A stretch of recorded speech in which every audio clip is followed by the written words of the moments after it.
Your mission, should you choose to accept, stop Barry Sanders. It's been an impossible mission for the Bucs to stop Barry, as he's had some of his best days against Tampa Bay. His slashing and dipping style makes him a fugitive wanted by the Tampa Bay defense. But every time they think they have him surrounded, he escapes through the trap door.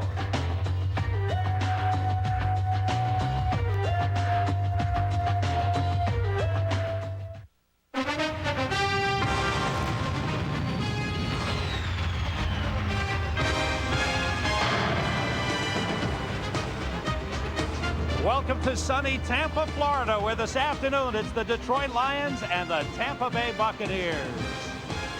Hello, everyone. This is the NFL on Fox. I'm Sam Rosen along with Ron Pitts. 3 weeks ago, the Lions beat the Bucs up in Pontiac 21-6 with some big plays. Now they come in a more balanced team offensively. Yeah, and I think the reason for that is one guy, Scott Mitchell. He's on key. He's back on target. And I think the big difference you see when you watch the Lions play, he's starting to spread the ball around a little bit more. It's not just the Herman Moore show. Brett Perriman is healthy. He's involved. And Johnny Morton had some big plays last week. But, you know, talking to Wayne Fonz, he said, if Scott starts to struggle, I'm putting it back into the hands of number 20, Barry Sanders. Tampa Bay Buccaneers are still looking for their first win. They've gotten close the last 2 weeks, but lost leads in the fourth quarter. For them right now, it's good news, bad news. I think the good news is that they've got a running game. Reggie Brooks is here. He's starting to take some pressure off of Trent Dilfer. The bad news, the left side of the offensive line. They're going to start with Pete Pearson. He's their third-string tackle. George Diaz is a rookie. He's going to start at guard. But regardless of all that, I think that Trent Dilfer has to be more poised in the pocket. He's got to see more. Detroit Lions at 2-2 want to prove they can win on the road. The Tampa Bay Buccaneers at 0-4 want to prove they can win at all. Opening kickoff is coming up when Fox NFL Sunday continues right after these messages from your local station.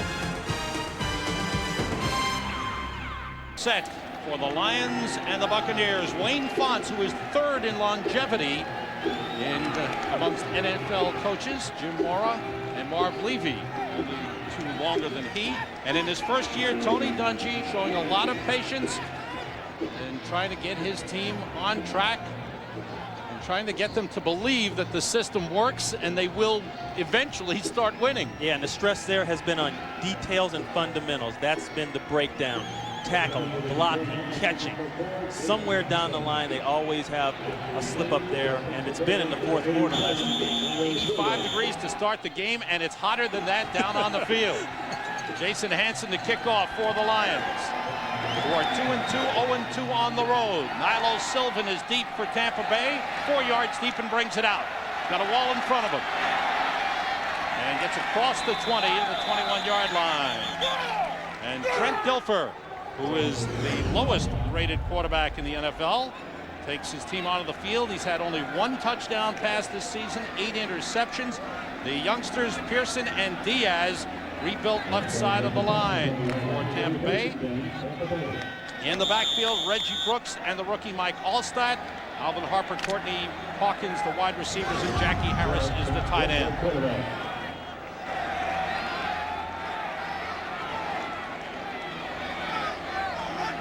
Dilfer with a long count, and the pitch to Reggie Brooks.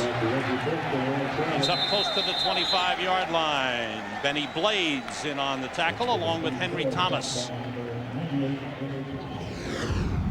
For the Lions, Kerwin Waldrop, the rookie, gets a start at left end for the injured Tracy Scroggins. Henry Thomas is the key man. He'll see double team. Pepper Johnson starts at middle linebacker, and Tom Beer, a former fullback, gets a start at outside linebacker. Benny Blades, the key man, the quarterback on defense for the Lions. On second down, Dave Moore, the tight end, in motion. Dilfer on the play action. Completes to Allstott out of the backfield across the 30. Close to a first down. You talk about what these teams have to do. Detroit, they got to give Scott Mitchell a chance, but remember Barry Sanders when they get in trouble. Left side of the line for Tampa Bay, we talked about that, a rookie at guard and a third string tackle starting on the left side. And for Tony, he's stressed this week after week. Details, fundamentals. It goes back to the simple things, the blocking, the catching, the tackling. And the first thing I think about there, Sam, is the drop pass by Alvin Harper last week. key third down play, he catches the ball, they probably win the game. It's those kind of detailed type issues that this team has to start paying attention to. Chains brought across the field for the measurement after the Mike Allstott reception. Allstott, the rookie out of Purdue, his 13th reception, and you see the indication I think from the referee, Dick Hantak. Excuse me, Sam. I think a big key for Tampa Bay is what's going on in the Detroit Lions linebacking core. You know, they've had some injuries. They put Antonio London down. They moved Boyd back outside. They've got Beer on the other side. Like you said, the converted fullback. They're relatively inexperienced there. And they've got a Pepper Johnson who people really don't know if he's in any playing shape yet. So if there's an area on that team that they can attack, I think it would be in the intermediate area of the field, attacking the linebackers. Tom Beer, third-year man out of Wayne State. He came to the Lions, made the team as a fullback, and this year switched to linebacker. Boy, that is the one area you talk to Wayne Fonts that he is really in cahoots about right now is what's going on in the linebacking core. You know, Brooks, they just had to let him go to bring in the new offensive lineman Hardings. Quarterback sneak by Dilfer. Did he get the inches? He didn't get much. But a first down indicated by Dick Hantak, the referee. Dilfer big and strong at 6'4", 235. Pushed his way forward for enough for the first down. This team has to get better at first down. Talking to Mike Shula, the offensive coordinator for Tampa Bay yesterday, he said we would love to be in 2nd and 6 situations most of the time. But what happens if they get slammed on first down, now the onus has to go back on that guy right there, number 12, and we know he's struggling, and that just makes it worse for everybody. If they can get a good clip of yards off on first down, they think they can roll easy. Dilfer straight back. Completes to Allstott out of the backfield up to the 39-yard line. So Allstott, who was a terrific receiver in college at Purdue, now takes the lead as the top receiver for the Buccaneers. Well, those guys are going to be key today. Like I said, because of the injuries and the new people and the switching around in the Detroit Lions linebacking core, the backs out of the backfield are going to be key. Leroy Thompson's going to be key in third down situations. Look for Jackie Harris, a tight end, to work up the seam. And that's why Detroit, you'll see, will bring Benny Blades down, and now they'll make him into their 4th linebacker. 2nd and 2 at the 39, so the Bucs with a good first down pickup. Here's Reggie Brooks, ran into a wall and didn't get much. Maybe a yard on the play. Well, the strength of this Detroit Lion team is without a doubt in their front 4. You look at the people they got up there. You talk about Hank Thomas and Porsche and Luther Ellis, who everybody is hoping comes into his own real soon to be that kind of quote-unquote John Randall, Hank Thomas deal that they had in Minnesota. I think the heat's going to be a factor as well. You know, talking to the coaches, yeah, they're sweating already. Yep. Talking to the coaches, they're going to count the plays, and if they go on long drives over 12, 13 plays, they're going to get them out of there and get some fresh people in. Here's 3rd and 1 for the Bucs. Dilfer still has it. He's got the tight end. He overthrows him by a wide margin. Dave Moore, the tight end, downfield, but Dilfer threw it too long. Now that's what I'm talking about. Trent Dilfer does not see things well. Here's the tight end right here. He's going to come right up the middle of the field. For a split second, he's going to be open. And that's the difference between the good quarterbacks and the ones that aren't there. You're right there. He's got to throw that ball a count sooner. Trent Dilfer has to get to that area in his development. He's got to start seeing the field and seeing it faster. Tommy Barnhart to punt. Gets a good high kick away. Glenn Milburn lets it bounce at the 6, and it goes into the end zone. So on the touchback, the Lions will get the ball and go on offense for the first time this afternoon with 11:17 to go. First quarter in Tampa and no score in the game. Sunday is brought to you by Southwest Airlines with low fares on every flight, every seat, every day. By the new Dodge, it's about change. By IBM, solutions for a small planet. And by Castrol, official motor oil sponsor of the NFL. Back in Tampa, Lions 1st and 10 at their own 20-yard line. Scott Mitchell had a big day last week against the Chicago Bears. Throwing on first down and completing on first down up to the 25-yard line to Herman Moore. Scott Mitchell threw for 4 touchdowns and ran for 1 in last week's win over the Bears. He has thrown the ball well the last 2 weeks. The offensive line, Big Ray Roberts, the left tackle, The Pro Bowler Kevin Glover is the center and a key man. Barry Sanders is third in the NFL in rushing, and the three wideouts caught 20 passes last week. Pete Metzelar starts at tight end for the injured David Sloan. Sanders' first carry is for a first down up to the 33-yard line. Tampa Bay Buccaneers, they've had some injuries on defense as well. Chidi Ahanatu is in for Eric Curry to start at left end. Warren Sapp back, had a big day last week. Two linebackers, Nickerson, the all-pro in the middle, and Derek Brooks, the leading tackler. Five defensive backs, including the rookie Donnie Abraham. John Lynch starting for the injured Todd Scott. On first down, Sanders going left, going right, juking, and just getting back to the line of scrimmage. That man is Tampa Bay's priority right now, number 20. Herman Moore is on the outside. He's productive. We talked about that in the pregame.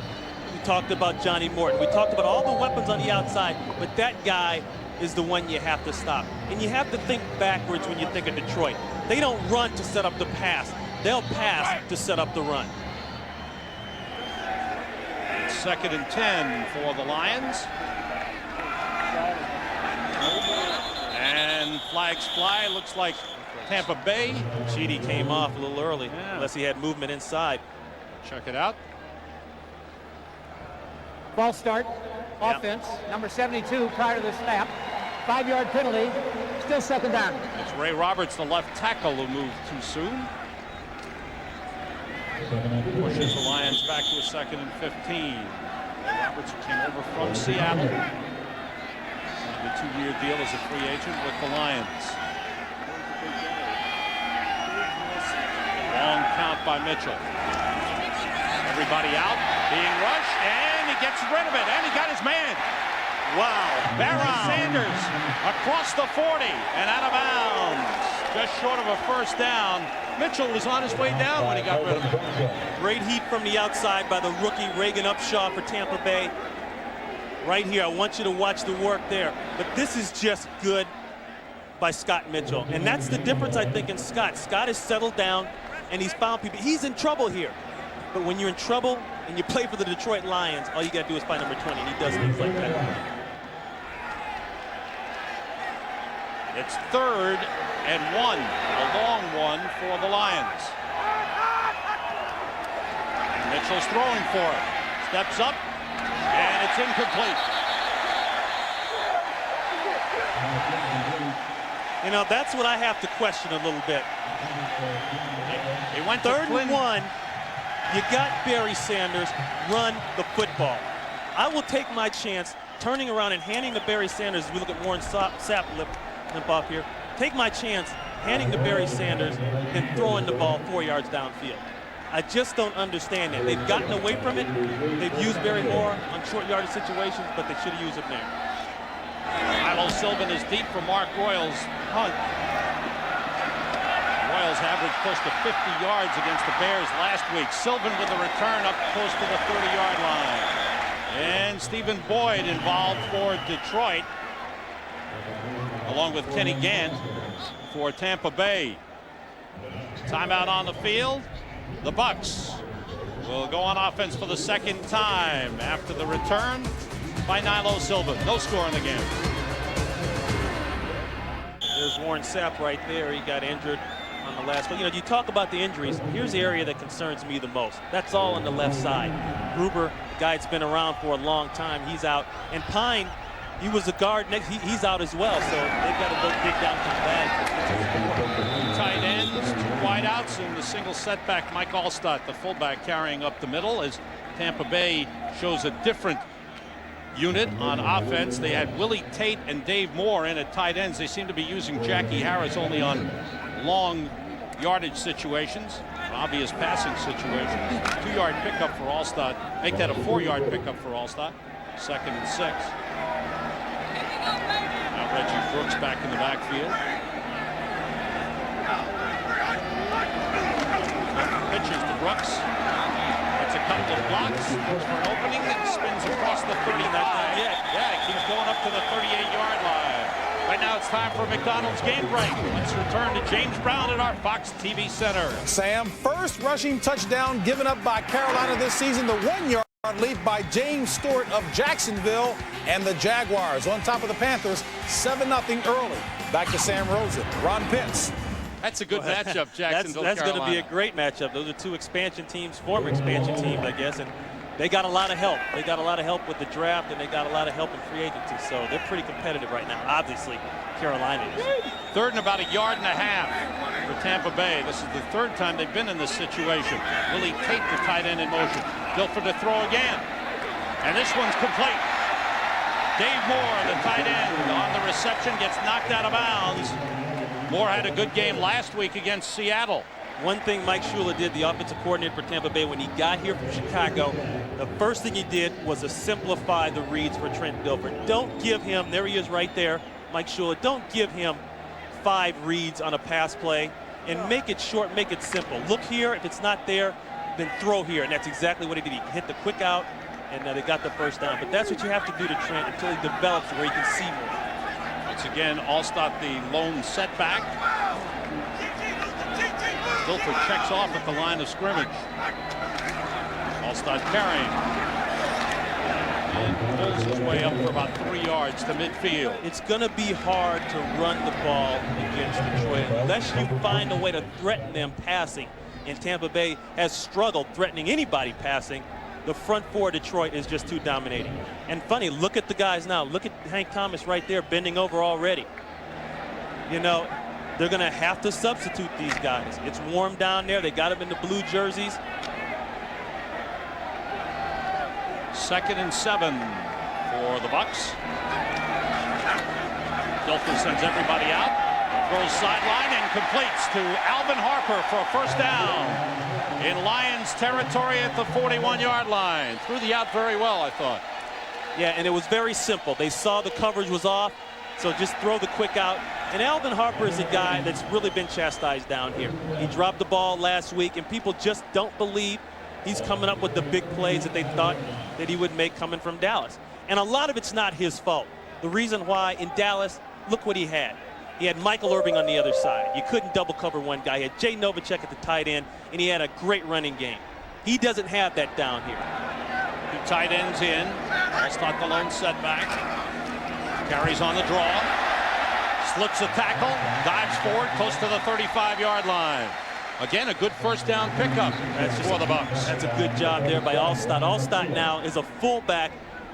And I think he's kind of trapped in a fullback body. I think he's more of a halfback. And what he's done for this team is just got good straight-ahead positive yards.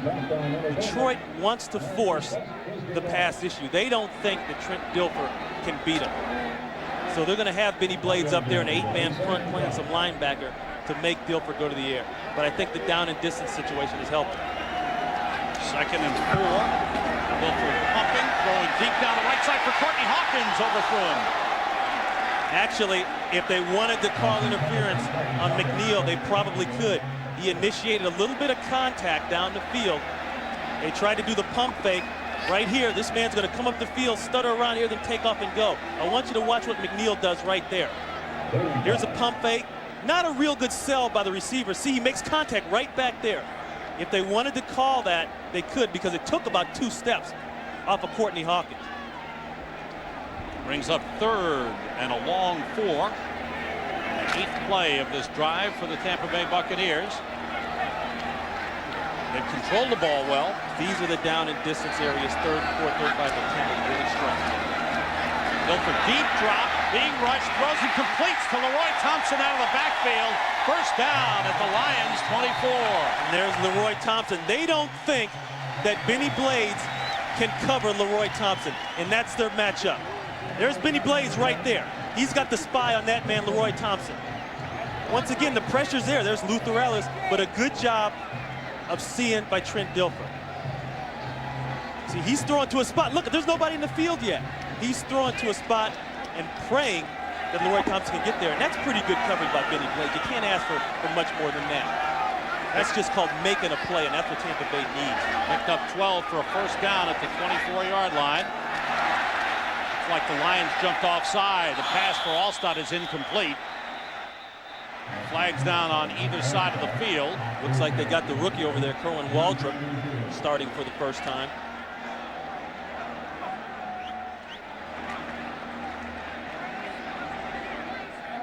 defense in the neutral zone at the snap. Number 93, 5-yard penalty. Repeat the down. First down. Kerwin Waldrop starting for the injured Tracy Scroggins. Kerwin Waldrop is a guy that John Tierlin, the defensive line coach for Detroit, says reminds him of a John Raymond. He's just got that kind of aggression, that intensity.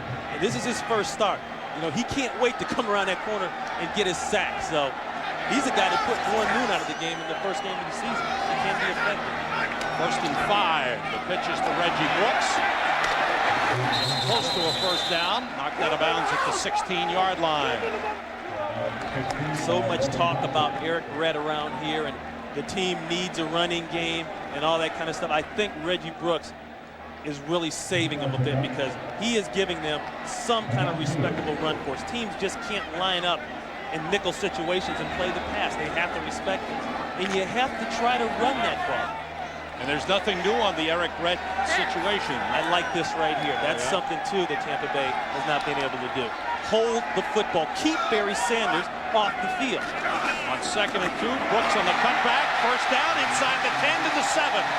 Reggie Brooks, who ran for 114 yards against Denver 2 weeks ago, had a good day last week against Seattle. Watch the cutback. All the action's going to start this direction, and it's going to make a little pocket. And then all Brooks has to do is find the daylight, find the open holes. And the thing about this, you have to take care of the backside. And that's what Dave Moore does a good job of doing. He takes care of the backside, so Brooks has some room to work with. Excellent job by the tight end. Ball spotted at the 8-yard line. 1st and goal for the Bucs.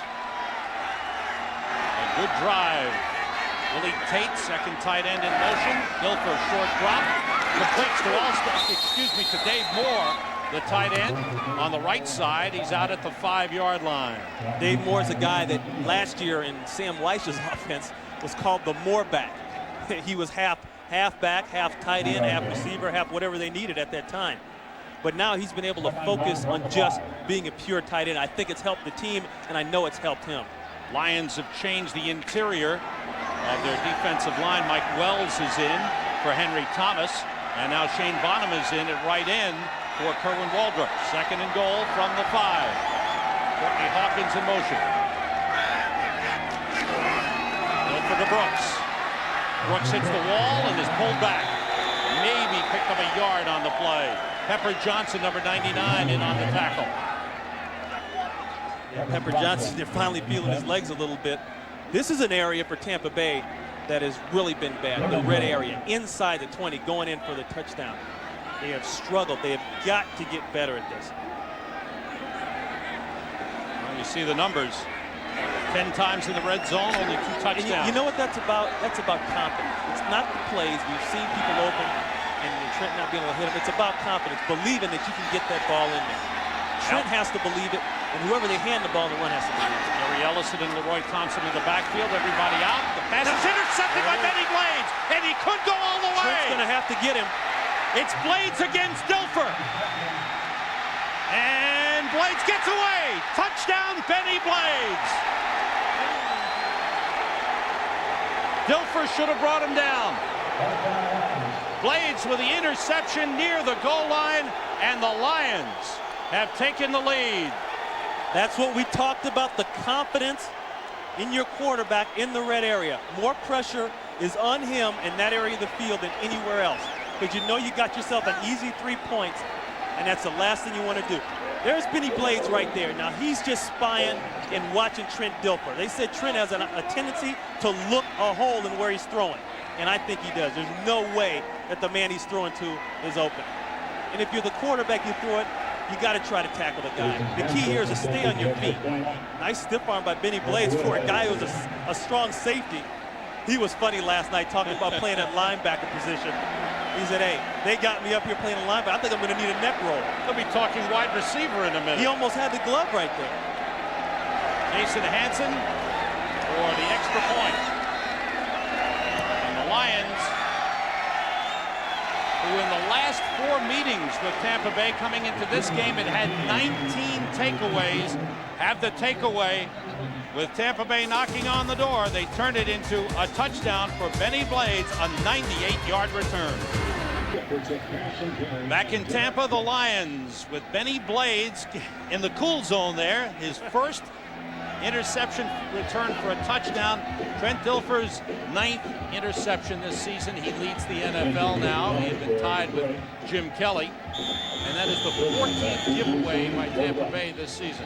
And when, like we said, the confidence Trent Dilfer has not been there, especially in the red area. Hanson's kickoff, Sylvan 2 yards deep. And he's brought down. Good coverage. Corey Schlesinger, the backup fullback, in on the stop on Nilo Sylvan. The Lions defense will come out. They've scored the only points of the game. Here's what happened here. There's Benny Blades and that's Ron Rice. They have a double coverage going. Rice is going to be on the outside. Benny's on the inside. And that's why Benny drives inside so hard. He doesn't have to worry about the outside. I mean, he completely shuts the route down. That's perfect angle and cutting off a route. This is a perfect job of using a stiff arm. Bucks on offense. Reggie Brooks carries from their own 13 up to the 18-yard line. Big plays were a factor the first time these two teams met. Well, it's almost a carbon copy. I mean, here you are, and it's worse here because they're backed up in their own end of the field. He throws that one to Corey Raymond.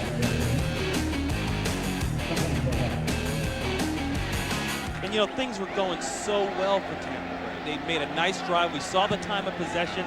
They ate up the whole first quarter, and then one miscue. My apologies, it was Mike Allstott on the first down carry. On second down, Reggie Brooks, bad handoff, it's a fumble, and the Lions have it. Robert Porcher on the recovery, and boy, things just go from bad to worse for the Tampa Bay Buccaneers. Shane Bonham made it all happen inside. The defensive tackle playing that under tackle position. They're starting to get some substitution in there for the Heat. There he is right there. See, he just swims right over Beckles. Beckles gets nothing on him. I mean, you can't blame that on Reggie Brooks. You can't blame that on play calling. You can't blame that on Trent Dilfer. When a guy is in your backfield before you can hand the ball off, Beckles has got to be stronger. See, once again, you get one bad thing that happens, and now here comes another one. And Keith Washington also in on the play. So the Lions had 3 of their front 4 in on that fumble, forced and recovered. The 7 points for Detroit, the first points they've scored in the first quarter this season. Lions on offense. Short clock by Mitchell, and he's almost intercepted by Donnie Abraham and hit the ground. That's the difference between a team that knows how to be opportunistic. Tampa Bay doesn't know how right now. Donnie Abraham, a rookie, has got to come up with that ball, knowing the situation. You know, it looked like a miscommunication in the ruck. Herman's supposed to come in here more, no pun intended, but look at the ball there. Abraham has got to see that faster, get the ball and go. Barry Sanders, the lone setback, takes the delayed handoff, and he is thrown for a loss. Warren Sapp in on the stop. The Sapp who went off earlier with a leg problem, comes back strong. He had a big game last week with 6 tackles and a couple of sacks. End of the first quarter, and the Detroit Lions on the 98-yard interception return for a touchdown by Benny Blades lead the Tampa Bay Buccaneers 7-0. The Tampa Bay Buccaneers have played well for most of the first quarter, and they're behind. There's a reason for their mistakes. One miscue, and that shows you how dangerous turnovers are. That doesn't have anything to do with Eric Rhett being out. You can't blame the coach. You can't blame the play calling. You can't blame anybody. That is the fault of one guy making a turnover. And the second mistake could lead to more points for the Lions. And the thing about it, look at what they had going. And the best part about that keeps number 20 off the field. Anytime you can do that, you're ahead of the game. It's 3rd and 15, everybody out. Mitchell completes to Herman Moore to the 5 and out of bounds and about the 3-yard line, close to a first down. Now there's an example of when things are going right, they go right. That time Herman Moore and Brett Perriman ran into each other. I mean, they got 2 guys in the same route in the same area of the field, but yet they make the play out of it. Herman Moore, who leads the NFL in receptions, now has 35. He's on pace to break the record he set last year. He's on pace for 132 catches this year. He set the NFL record with 123 last season. Now, see, here's a big glitch right here. They have to waste the timeout because they're not on the same page. It's a 4th and about a yard for the Lions, and they'll talk it over on the sideline. We'll be right back. Day is brought to you by Nissan, who reminds you that life is a journey. Enjoy the ride. By Starter, no one's closer to the game. By Aflac, insuring over 40 million people worldwide. And by 7-Eleven. Oh, thank heaven for 7-Eleven. After they talked it over on the sideline, Wayne Fonts decided to go for a field goal. And I disagree. I say you got a struggling quarterback in Trent Dilfer. He hasn't proved yet that he can go down the field. Go for it. No, I think you put the points on the board and make it tougher. That Tampa Bay will still have to put 2 scores on, and that one just hooked in. He hooked it a lot, but he hooked it around the post, and it's good for Jason Hanson. He's 4 for 5 this season in field goal tries. Lions now have a 10-0 lead built on turnovers. Baseball playoffs on Fox. Wednesday, it's Game 2 of the American League Division Series. The Yankees and the Texas Rangers. Thursday, it's Game 2 of the National League Division Series. The Atlanta Braves play either the San Diego Padres or the LA Dodgers. That'll be decided later this afternoon. And right here, Jason Hanson kicks off to Nilo Sylvan. Comes up and takes it at the 5. Sylvan across the 20. And it's knocked down by Ryan Stewart up and around the 28-yard line. Ryan Stewart, the rookie out of Georgia Tech, rookie safety. Well, interception and fumble. I mean, that's classic. There's Tampa your story. Bay so far in 1996. And here's the bad part if you're Trent Dilfer. The boos start. Yep. And if I'm Mike Shula, you know what? I'm sticking with my game plan one more series. What have you got to lose? And Luther Ellis on the Detroit side is waving the fans. Yeah, he wants more boos for Dilfer. He wants the fans to get on Trent Dilfer. Dilfer stumbled, recovers, and throws and completes to Jackie Harris, the tight end, up to the 35-yard line. Time for McDonald's game break. For that, let's go back to our television center to JB. Sam, the guy who led the NFL last season in punt return average. This man, David Palmer, from his own 31 for the Vikings. Huge hole en route to pay dirt. 69-yard punt return. Vikings on top, 7-3. Vikings have the whole package, Ron. Short guy with a long stride is very dangerous. I know I was one of those guys. Okay. Nice return by David Palmer. 2nd and 3 for the Bucs. That's Jackie Harris in motion. Reggie Brooks carrying off the right side. 1st down across the 40. You notice they're working everything away from the left side. It's all right side. So it'll be a matter of time before Detroit catches on to that and makes an adjustment. Watch the blocking over here on this right side. Beckles, the center, Mayberry, and a good job there up top by Riesenberg, the tackle. If they can just get into the linebacking core, get past that front four of Detroit, they could have some success. Because I can't believe with the switching around, everybody's on the same page. Bucs with 6 first downs. Again, it's Harris in motion. Dilfer still has it and gets his man at midfield. Complete to Alvin Harper, his 2nd reception of the game. Just short of a 1st down, but a good 1st down pickup. The one thing that John Teerling, the defensive line coach of Detroit, wants to do is get hits on the quarterback.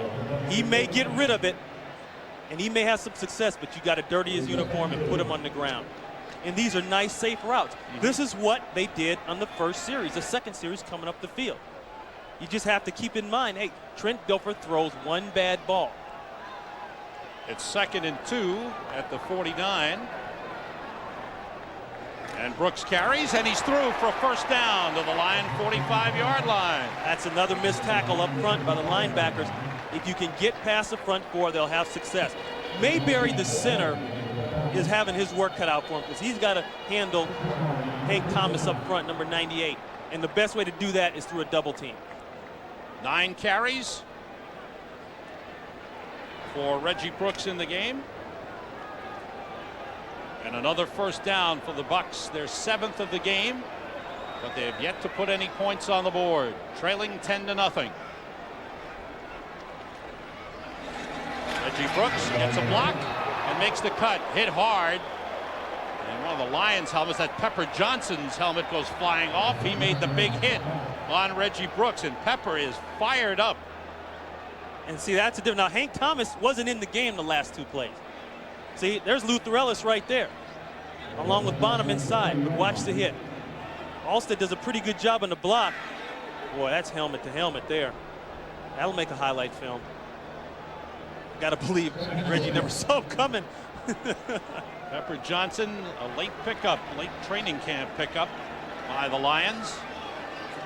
He was released by the Baltimore Ravens. Billy Tate went in motion. Dilfer calls timeout. 11:03 to go in the first half. The Bucks moving again. They're in Lions territory, but they're still scoreless. Time for our Aflac trivia question. Who is the only Tampa Bay player to return a punt for a touchdown?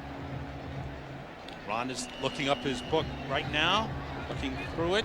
Did you find it yet? Yeah. Oh, it's me. Oh, I forgot I didn't play here.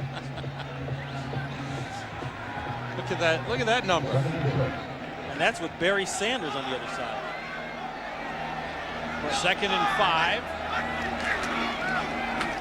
Reggie Brooks, nice cutback, close to a first down. There's that having another good day. There's that cutback again. Stephen Boyd, number 57, made the tackle. Watch the middle of the line. Watch what they do to these people right here. Diaz doing a nice job on Luther Ellis. And see, when you have that kind of cutback seam, you can have success. And before we talked about Brooks, looks like he's got a little bit of sting in there. He's kind of grabbing down low there. Brooks limps off. It's 3rd and less than a yard. Leroy Thompson. Oh, Pepper Johnson got him short of a first down. Good tackle by Pepper Johnson. The man that makes that play is Benny Blades, and I'm going to show you why. They come with an 8-man front. That means stop the run. There's Benny Blades right here. Watch what he does. If you can make the running back change course just 2 feet and commit early, which he makes Leroy Thompson do, that opens up the lane right there. See, they got Alstead to have to commit and block somebody earlier than they wanted to. That left the tackling lane open for Pepper Johnson. 4th and 1. I think you got to go for it. And they are going for it, trailing 10-0. Bucks have 2 tight ends in there. Quarterback sneak by Dilfer. I don't know. Well, he didn't have to go very far, but I don't think he got it. Didn't go very far. I don't think he got it. Lions say he's short. Dilfer's pushing people. He wants a good spot here. You know what I don't understand about that? If you're going to do that, try to draw them off sides. Come with a couple snap counts. Just don't go set hut. You know, the defense is getting a little tired. Make them think out there. And then he went to the left side of the line, the side that we talked about. It's got their 3rd string tackle, a guy that they cut 2 weeks ago, Pete Pearson. He was watching the game in a bar, and then the rookie Diaz is on that side. Why would you run that play to your left side? Stephen Boyd comes up hurting. Well, they brought the chains out for the official measurement, which says No. it's short. Lions ball. See, here's what I'm talking about. Watch what happens to this left side here. Now, they put Jackie Harris over there to help. But first of all, Hank Thomas crowds everything. And Boyd actually makes the play because Dilfer had some room to jump. And I don't know if Dilfer understood how far and here's he had where to you go. got to keep your head up as a quarterback. He's got to keep his head up, look, before you jump over. I agree. He puts his head down and runs right into Boyd. I think he thought maybe he needed inches. He needed a lot more. He needed a full yard. Here's the worst part. You're not going to make that tackle, Abraham. I'm going to tell you right now. Barry Sanders with the pickup on first down. Out of bounds up at the 45-yard line. It's close to a Lions first down. You want to know why Rod Woodson broke his knee a couple years ago trying to tackle Barry Sanders. That right there. You know, that's not called a broken tackle. That's called a missed tackle. Hello, goodbye. Those are the kind of things that keep you up at night. 2nd and inches. Sanders again, 1st down Lions. Barry Sanders came into today's game 2nd in the NFC, 3rd in the NFL in rushing with 403 yards. On his way to his 8th consecutive 1,000-yard season. He'd be the first player ever to accomplish that. Well, Wayne Fonts told us last night, and I think he really came down the pipe on this one. If Mitchell gets in trouble, I'm not going to hesitate to make sure 20 gets his carry. And we like to give him the ball 20, 25 times, and you have to. He's the difference. Mitchell hasn't had a chance to be in trouble. The Lions haven't had the ball that much. But the completion here, and it's dropped by Johnny Morton. I don't know if the ground Did the ground cause that? No. It was Perriman, excuse me. Brett Perriman on the reception, fumbled the ball. Well, let's look at it. The Bucs won it. It may be the ground caused the fumble. It's Lions ball.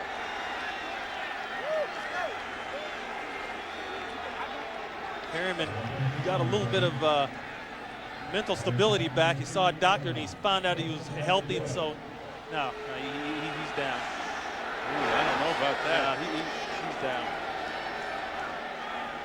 Perriman had been worried about his knee. He had knee surgery in the offseason, and he didn't feel it was right. He went down to see a doctor here in Florida. Sanders dances the other way, across the 35, and pulled down by Melvin Johnson close to the 30-yard line. Another typical, beautiful, great to watch run by Barry Sanders. The only way you're going to tackle Barry Sanders is to get 11 guys with speed, and you can see he's feeling that heat a little bit. But running like that, I mean, look at the way he eludes people. Oh, you know, Demery doesn't even come close. Like I said, the best tackle I ever made on Barry Sanders was from behind where he couldn't see me. Ron Rivers is in the game as Barry Sanders takes a breather. It's 2nd and 4 for the Lions. Mitchell pumps, goes the other side, open man Johnny Morton. He's going in. Touchdown, Johnny Morton. Great move after the catch by Morton, who had 2 touchdowns last week, and he is really coming on as a receiver for these Detroit Lions. Johnny Morton has been a frustrated guy because he's been playing inside. He doesn't like the inside slot. At SC, he was more of an outside up the field receiver. He's just going to come down and work inside. Mayhew is going to come with the swat on the outside, or actually on his inside. Right there, pretty good coverage. Mayhew's looking at the quarterback too much. And that's tough to put your safety in that position. It's hard for him to make that tackle in open field when the receiver's got some momentum. The Lions have the weapons. Scott Mitchell is putting them to good use. Mark Royals on the hole. Jason Hansen's kick is good, and the Lions have a 17-0 lead. The 3rd-year wide receiver out of USC making it happen for the Lions.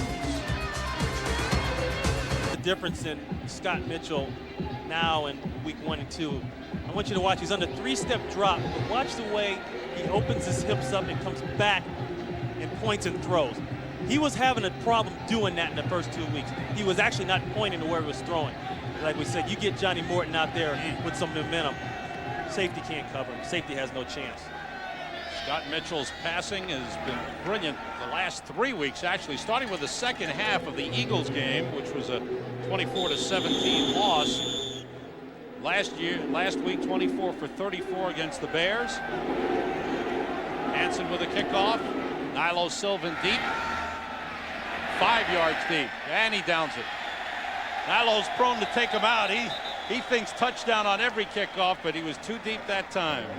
And not only is it a good route by Johnny Morton, but I want you to watch inside also. Now, there's a safety, okay? Watch the way Mitchell looks him off. He's going to look everything in this direction, and watch the pump fake. See that? Right there. They got him out of position. Now, I'm not saying he wouldn't have come down and made the play, but he would have been closer and had a better chance of making it. Trent Dilfer brings his team out to the 20-yard line. Brooks and Allstott in the backfield. The Bucs a long way. Movement on the left side by Pete Pearson. May have drawn. Yep, it's on Pearson. Man you mentioned False start. Offense number 69 prior to the snap. 5-yard penalty.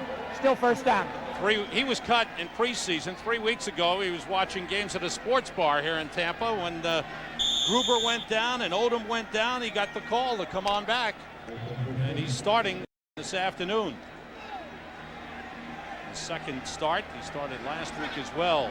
It's 1st and 15 for the Bucs. Dilfer sends everybody out and completes across the 25-yard line to Courtney Hawkins. Once again, another safe route by Trent Dilfer. This is just a little comeback. Hey, and Detroit, you know, give them some credit here. They're going to give Tampa Bay all the short stuff, and then they're going to wait until they get down around the 30 or 20 and then try to put the pressure on Dilfer. 2nd and 3 as you look at Ryan McNeil, the left corner, covering Courtney Hawkins. On the delay, all stop, first down, Tampa Bay. Good run. The fullback out of Purdue.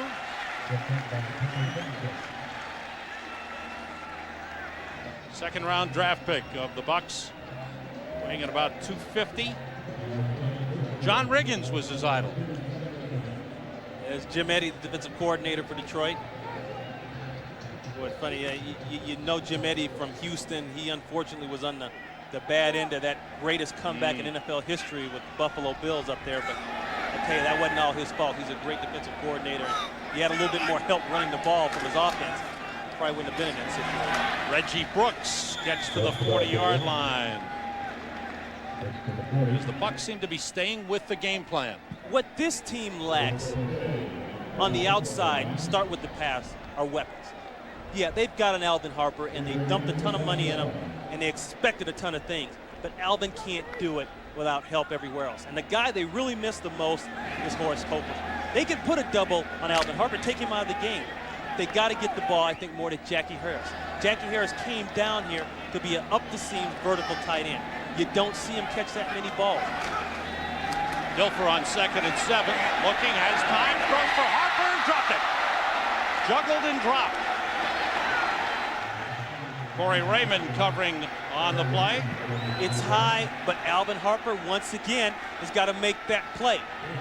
Right down the middle of the field, Alvin Harper, he's a huge target. I've seen him make catches tougher than that. And that's the knock on Alvin. He makes the tough catch, but the simple ones he's not making here. And you want to talk about sour grapes around Tampa. You mentioned the word Alvin Harper. And, you know, he was ready to retire last year. He had talked about it. His wife talked him out of it. He was so disillusioned as to what was going on down here, and then he got hurt when he came in. Boy, it's not Dallas anymore. 3 wide receivers in, and everybody out. Dilfer throwing for Hawkins, knocked away.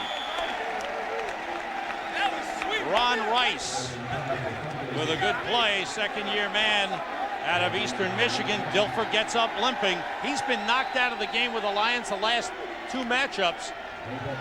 I want you to watch what happens here in the middle of the field.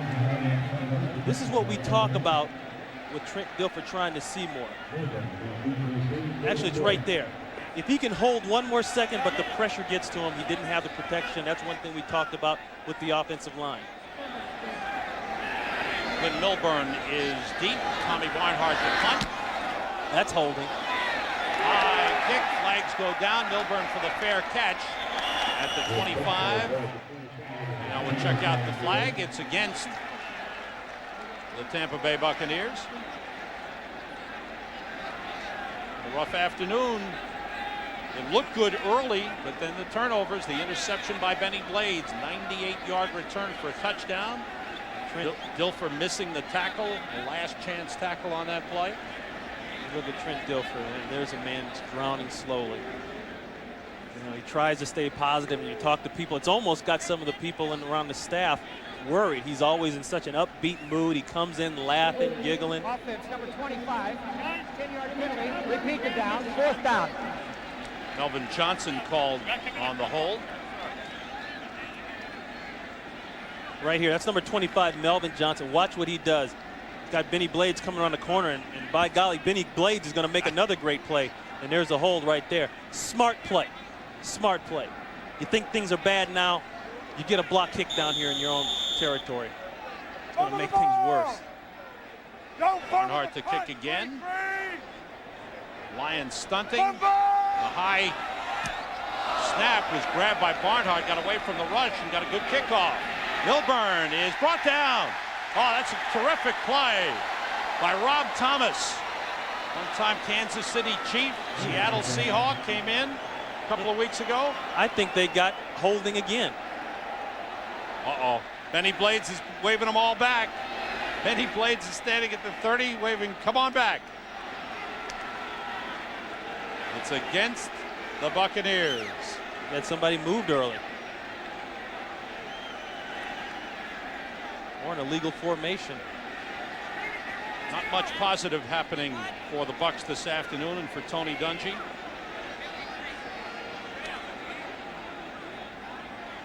First punt was 35 yards. The second was 50. Illegal formation. Offense number 50, not on the line of scrimmage. That penalty is declined. Ineligible receiver. Offense number 55, down prior to the punt. 5-yard penalty. Repeat the down. 4th down.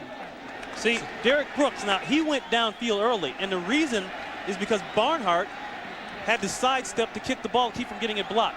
I want you to watch up here on the top. See that? That ball was going to get blocked again. He does a good job of just getting it off, but now you got people downfield early as a result of that. All right, so Barnhart is now back at his own 10-yard line. Gets a good snap, gets a good high kick away. Wow. Oh, the best. Milburn chased back to the 13. And they chase him out of bounds. Lonnie March was down there, number 51. So finally, after all that, they're just about back where the first one ended up, around the 25-yard line. Right now, while we have a moment, it's time for the answer to our Aflac trivia question. Who is the only Tampa Bay Buccaneers player to return a punt for a touchdown? Number 30, Vernon Turner. 80 yards on October the 10th, 1994. High step it, Vernon against the Detroit Lions. Nice block. Let's see those high steps.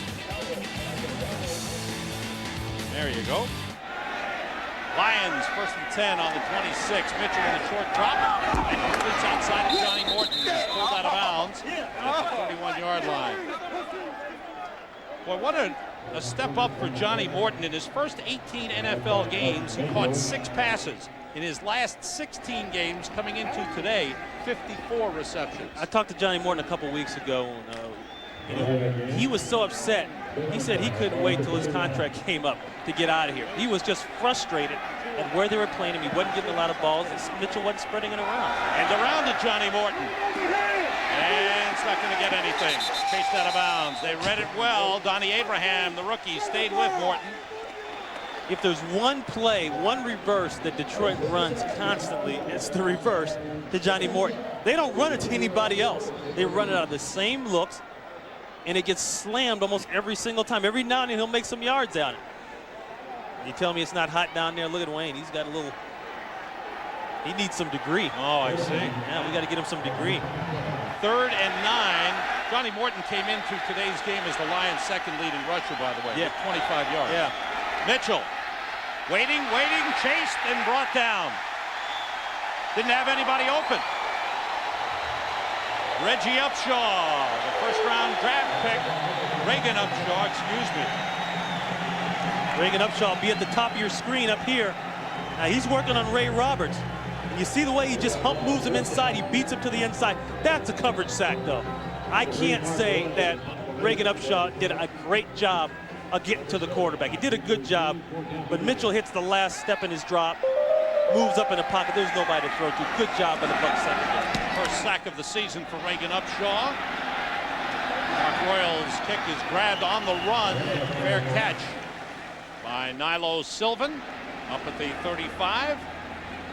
Got a good one coming up following this game. Game 2 on Fox NFL Sunday. The Green Bay Packers trying to bounce back from their loss to Minnesota last week. Take on the Seattle Seahawks in Seattle. It'll be following this one here. Packers 3-1, Seahawks 1-3. You know, a good point to think about. You look at Alvin Harper, and he's dropped some balls, and people wonder what's wrong. And, you know, Alvin Harper made his name in Dallas by going up and making the tough catch. He's got to get the ball more and give him a chance to make that tough catch. Don't look at him and say he's covered. Throw the ball anyway. Make him fight for it. That's what he did best. Hawkins went in motion. Dilfer throwing for Harper. He's got it. Big hit. Lost the football. It's incomplete. Huge hit by Van Malone. And Harper is hurt. They went back to him like I talked about. He didn't make the catch. He made the catch, but he got the tough hit. Van Malone, one of the hardest hitters on the Lions. He struggled a bit at the safety position, but that was a huge hit. The ball's on time, and one receiver's biggest nightmare is that right there. Ooh, coming right out of the pipe. Take a listen to this. This is what the hitting sounds like.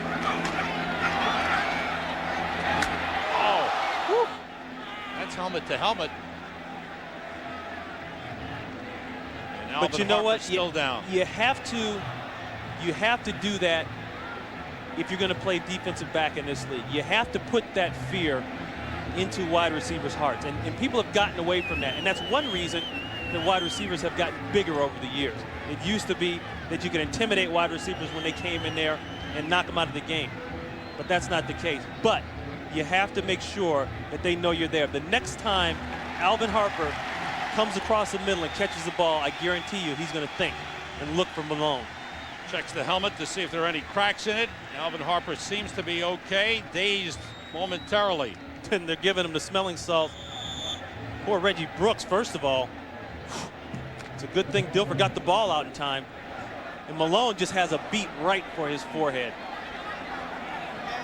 You know, all Alvin wants to do is get that helmet off and check his skull. See if it's still there. Harris in motion on 2nd and 10. Reggie Brooks carrying. No gain on the play. Tries to spin away, and he's brought down. Good job by the front four of the Detroit Lions. Mike Wells and Luther Ellis in the middle. L's spelling Henry Thomas. Luther Ellis, the strongest man on the Lions team. He bench presses over 500 pounds, and the move inside has really helped him a lot. Well, he's the under tackle, and in this defense, the way they have it set up, you know, Hank Thomas cocks himself inside, forcing the double team. The under tackle has to be the playmaker. He's got one-on-one blocking. He's got to beat that. That is John Randall. That is the Keith Miller. He's got to make that play.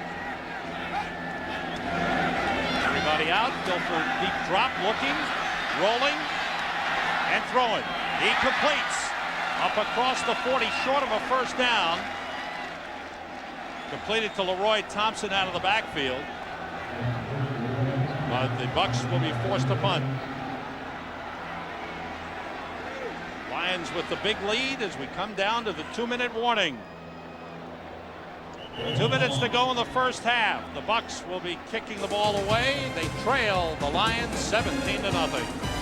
Halftime report, JB and Terry bring you scores and highlights from Week 5 of the NFL. Also, don't miss Fox NFL Sunday's Choice Cuts, featuring the best plays of the NFL from last week. All coming up on the Dockers Khakis Halftime Report. Tommy Barnhart finally got it right after 2 tries last time because of the penalties. He kicked one 62 yards. He's had a 60-yarder as well. Glenn Milburn is back at his own 10-yard line.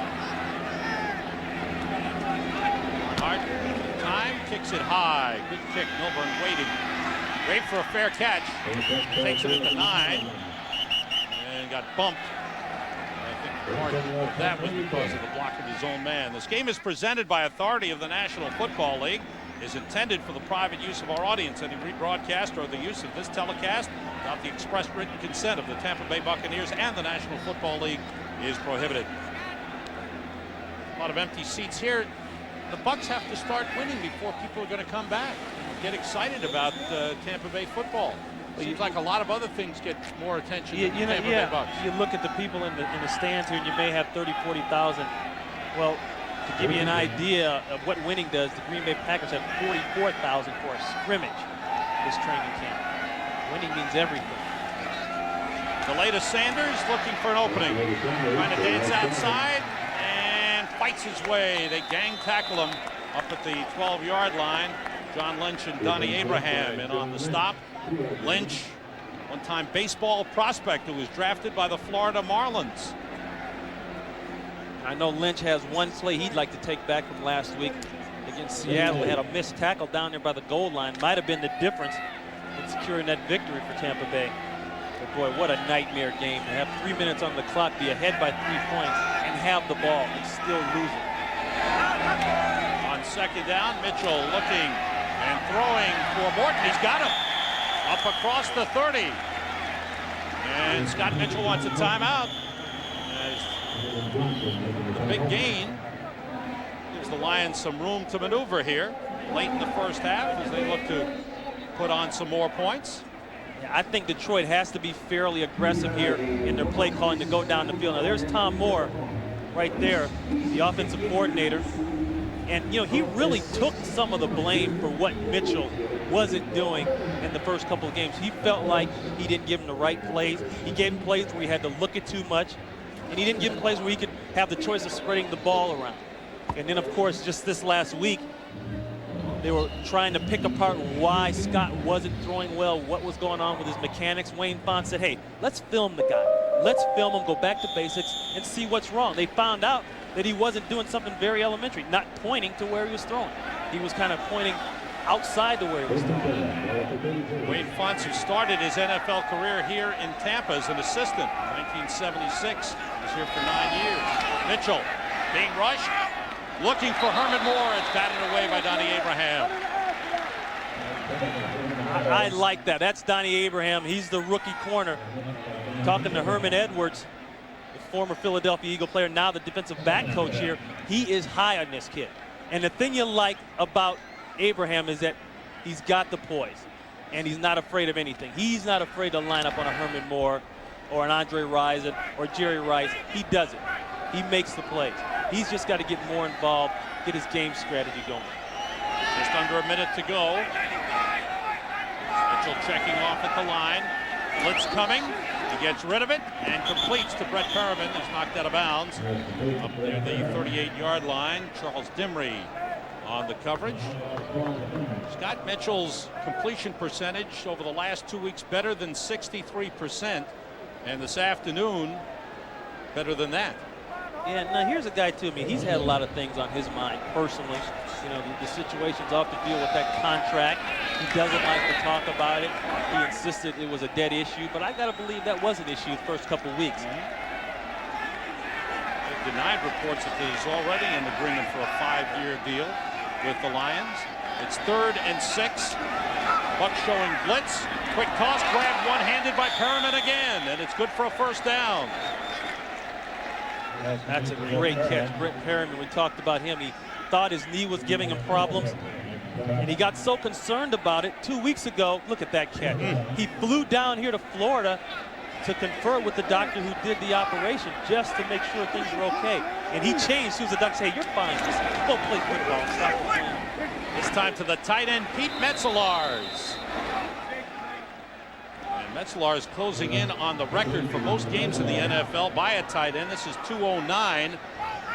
Rodney Holman holds the record at 211. Former teammate of yours, that's right. Still going strong. And he spikes it to stop the clock. 6 seconds remaining as the Lions look like they want to get one more playoff before the end of the half and maybe go for some points here. Don't forget, baseball playoffs on Fox Wednesday. Game 2 of the American League Division Series. The Yankees at home against the Texas Rangers. Thursday, Game 2 of the National League Division Series.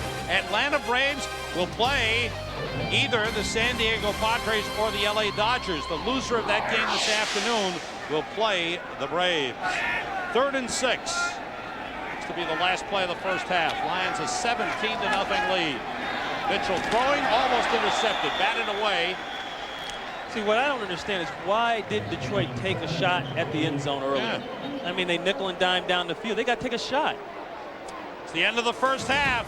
Lions capitalized on 2 Tampa Bay turnovers and lead 17-0.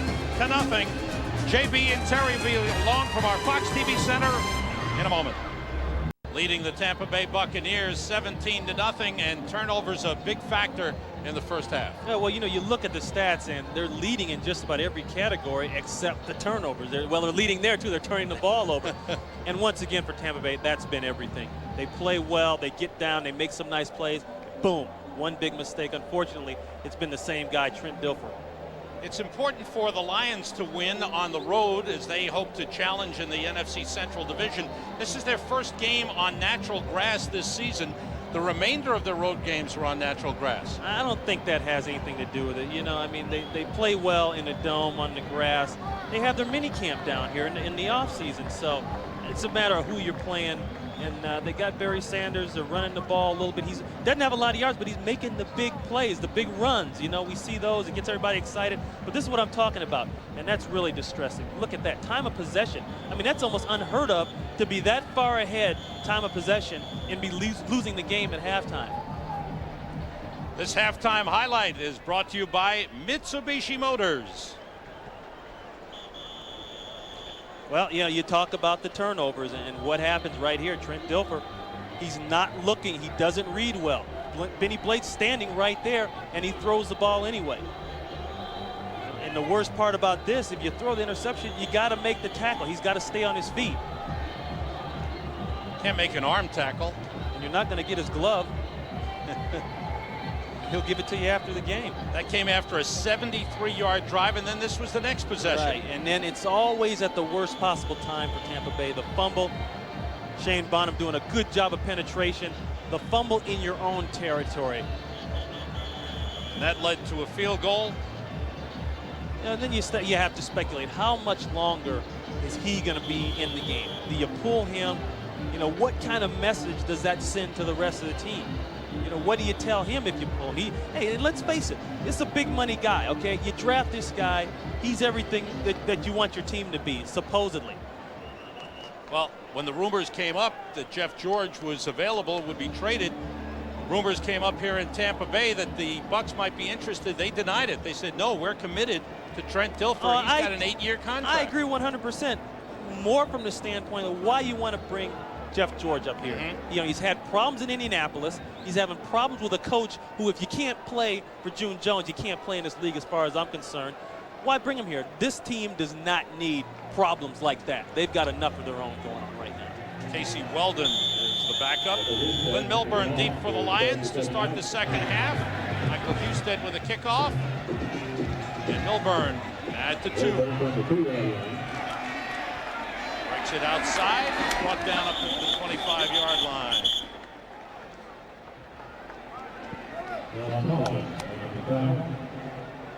You know, Thomason on the tackle for the Bucs. You know, you look at what's happened in the first half. Okay, we talked about the turnovers and the bad luck and all that stuff, okay? But, you know, Detroit, to me, they look to be getting tired earlier before all that stuff started. But now they're ahead. They feel like they have weak prey, and so they get the energy back. They don't feel as tired. It's a mental thing. And when you have number 20 standing behind you, that's a mental thing, too. And Mitchell has been sharp. Everybody out. Mitchell throws short over the middle and completes to Pete Metzelaars, the tight end. Pete Metzelaars played last year with Carolina after 10 years with Buffalo, originally drafted by the Seattle Seahawks in 1982. He's playing for the injured David Sloan, and the bad news for the Lions is David Sloan, who injured his knee last week against the Bears, may be lost for the rest of the season. Well, it was an ugly hyperextension. We saw that. But what Metzelaars gives him is great blocking. On second down, quickly outside of Herman Moore, spins away from Donnie Abraham, then gets knocked out of bounds by Melvin Johnson. Herman Moore has caught passes in 65 consecutive games. When you play Detroit, you have to be solid on the tackles. Look at the distance. Now, that's just being a rookie, okay, and line it up like that. But, okay, it's not a sin to get a ball caught on you in this league. It is a sin not to make the tackle. Missed tackles, broken tackles will kill you versus Detroit because they have so many guys that are good after the catch. On first down at the 41. Scott Mitchell again sends everybody out, wants to get it to Barry Sanders. He's got 2 men on him, and he gets away from them. Then 3 men have to bring him down, up at the 44. You have to watch Barry in slow motion to really appreciate him. You know, no 2 men can tackle Barry Sanders. He always gets away from the first two guys. Now they're just going to throw a little swing pass here, but watch what he does. First of all, he's so quick right there. He gets one guy off balance, and he has everybody reaching. There's two guys there, Dimry and Brooks, right there. He does things with his body that normal people anatomically can't do. They would break legs. Look at that right there. He finally got the handoff, and he turns it into something big. It's like you take the old highlights, you know, from his car commercial and stuff, and you keep replaying them. That was almost a broken play between Mitchell and Sanders, and look at what he does. See, you can't reach after Barry Sanders. Mayhew makes the mistake of lunging after him. I don't know if there's a better running back in the league right now. Yeah, just an easy sidestep. Mitchell tries to get in the way. He gets in the way of Chidi Ahanotu. I tell you, as long as you got that guy in your backfield, you can stay in this league as a coach a long, long time. You bury the ball and get out of the way. The quick toss to the outside is Brett Perriman inside the 30. So the Lions moving the ball, short passes, runs by Barry Sanders. There's no life in this Tampa Bay team. There's no life in this stadium right now. There's no life in this city for the Buccaneers. And it's contagious. It's everywhere. You can feel it. Nothing's going on. Nobody's jumping up and down. Nobody's trying to get anything started. And the guy who's been making all the tackles inside, Hardy Nicholson, 56, you know, he's not even up to par. This is Ron Rivers carrying as he spells Barry Sanders. And there's the mental part about heat and getting tired. Look on that field. Who looks more tired right now? I think Tampa Bay does. Bucks, sure. And they live here, they practice here, all that good stuff. But that just goes to show you what happens when you're getting beat. Well, they got the cool zone on the Detroit side, but no cool zone on the Bucks side. Well, they got something down there. It blows. That little thing right there. You know, you got a little ice down in here, and then they get the fan going, and it blows, and all that kind of stuff. But none of this has anything to do with winning. Lions first and 10 at the 25, and that one was almost picked off by Donnie Abraham. Second time he's come close. Pass intended for Herman Moore. I like a lot of things about Abraham. I mean, the guy for a rookie, like I said, comes into this league and he just lines up on people. He's not afraid of anybody, and he's aggressive.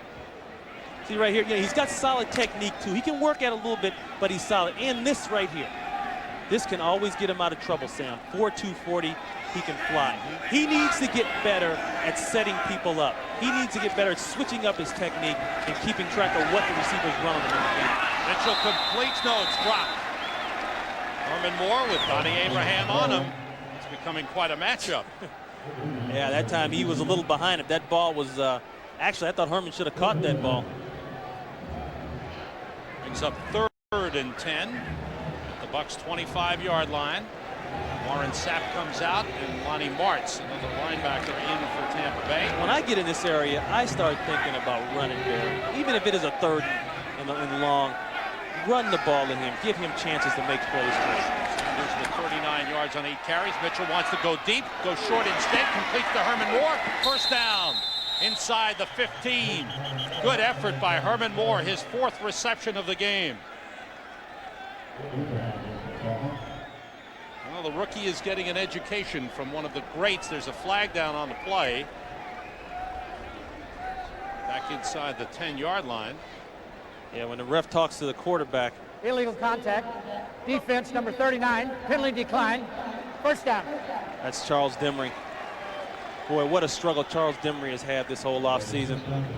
His wife Francine diagnosed with leukemia in the offseason. It's been a stretch to try to get a donor match for her and get that whole process going. It's hard to think about football, boy, when you have stuff like that going on. And Sanders in motion. Mitchell throwing into the end zone deep, but incomplete. It's intended for Aubrey Matthews, his first appearance of the game. As the Lions use a lot of people. It's amazing. You can tell they got weapons. And like Wayne says, he comes into me, I'm not worried about our offense. I know what our offense can do. And I wouldn't be worried either if I had Barry Sanders back there. But they have a lot of weapons. And I think it's a credit to that man, Tom Moore, the offensive coordinator, to get to those weapons now. They spread the ball around. 2nd and 10 for the Lions.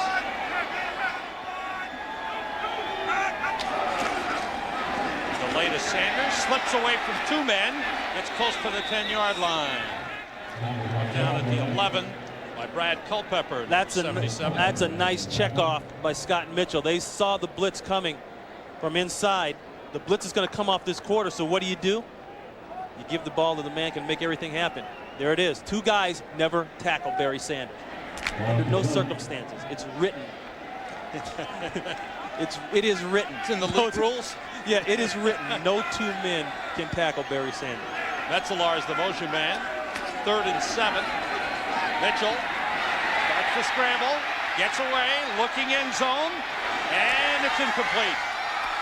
It was tipped off the hands of Herman Moore, then caught beyond the end line. And will bring up 4th down and a field goal try. Herman Moore is going to end up working in the back of the end zone. This is a part of the field people don't pay much attention to. And when the guy that's covering you falls down, it's easy to be left alone. He was open for a while. Mitchell was scrambling on the play. Jason Hansen will come in to attempt 38-yarder. Out of the hold of Mark Royals. Hansen has kicked 1 today. And make it 2 for Jason Hansen. There's a flag down on the play. And we'll check that one out. And it's against the Lions for holding. All right, so we'll push the Lions back and make Jason Hansen try again. Holding. Offense number 94. 10-yard penalty. Repeat the down. 4th down.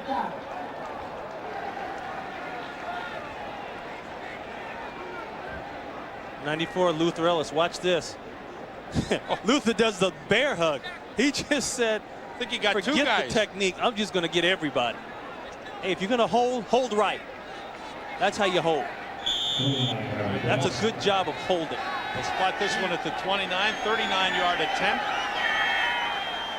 Hansen in his career 77 for 79 inside 40 yards. And it's blocked. So the penalty cost the Lions. Gives the Bucs a little boost, little fire. Oh, that's a huge penalty. I mean, they were weak inside the play before, but now, and maybe this will mean something to this team. Maybe they can get some fire off it. They needed this kind of big play. Sam Rosen, Ron Pitts back in Tampa, where the Bucs stopped the Lions with this field goal block. Yeah, watch the drama that occurs inside. Yeah, it's hard to tell who blocks this. There's so many hands up in the air. And that's Compton, the center. He just gets blown back. And it looked as though Sapp was in there. Yeah. Marcus Jones was in there. First offensive series for the Bucs, 2nd half, and Dilfer completes to Alvin Harper, who's up close to a 1st down. And we talked about where Trent has been passing the ball and who he's been going to.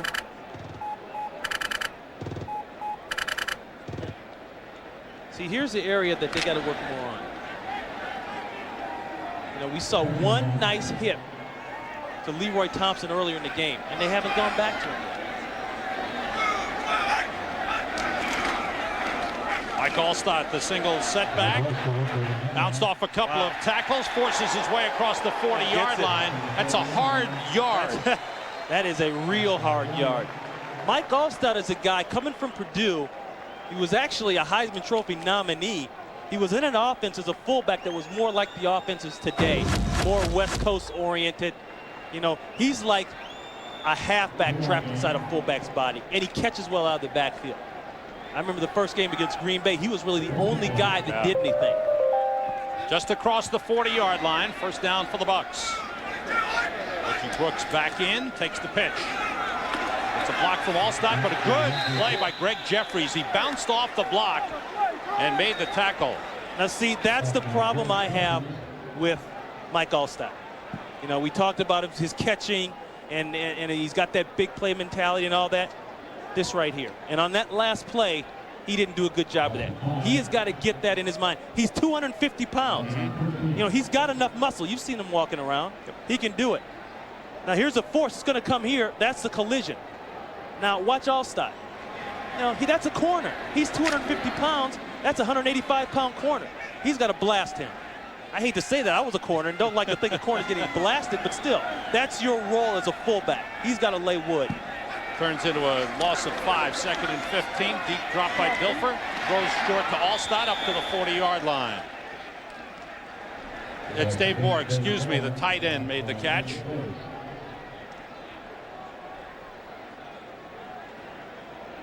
Moore walks off as the Bucs bring in a couple of new backs. Leroy Thompson, good receiver out of the backfield.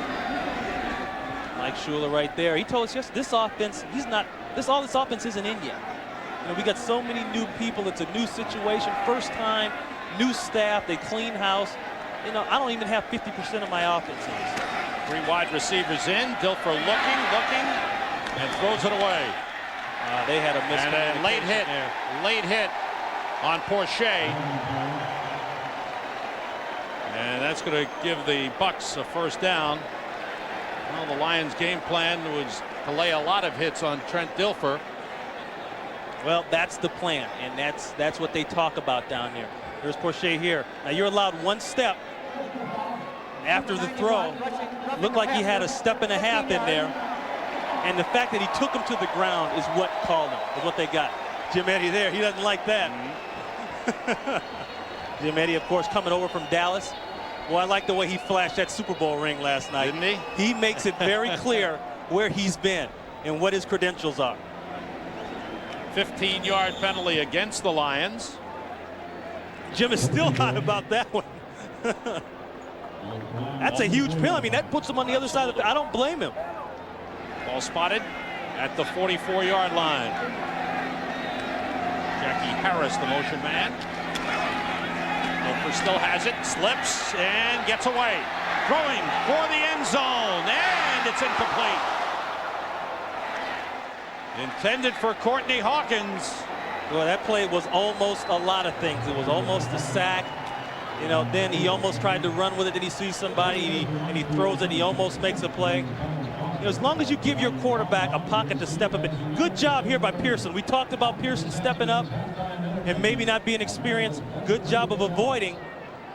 And there's those hits we talk about on the quarterback. Waldrop, the rookie.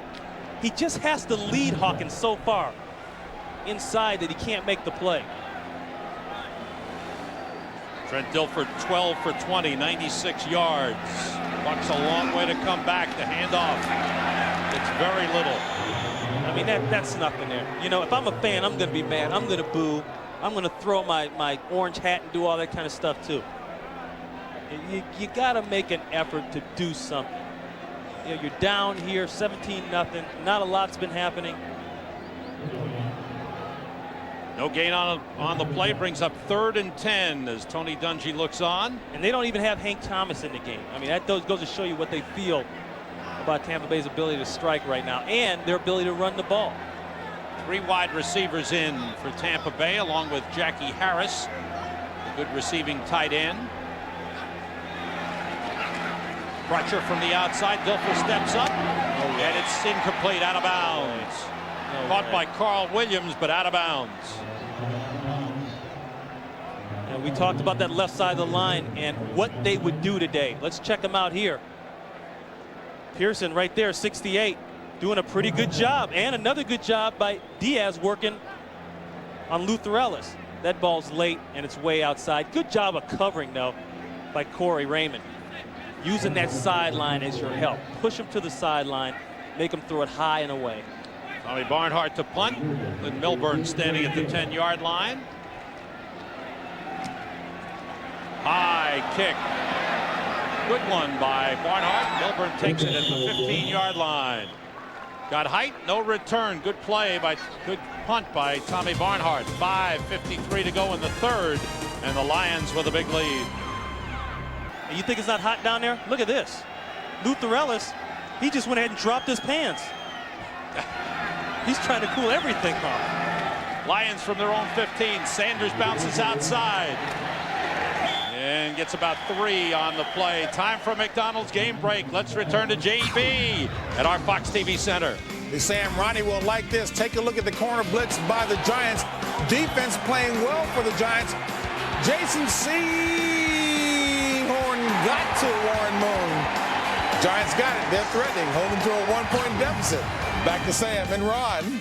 Giants play the Vikings. Tough. Vikings suffering a letdown after the big win over Green Bay. Yeah, possibly. I like the way JB said that.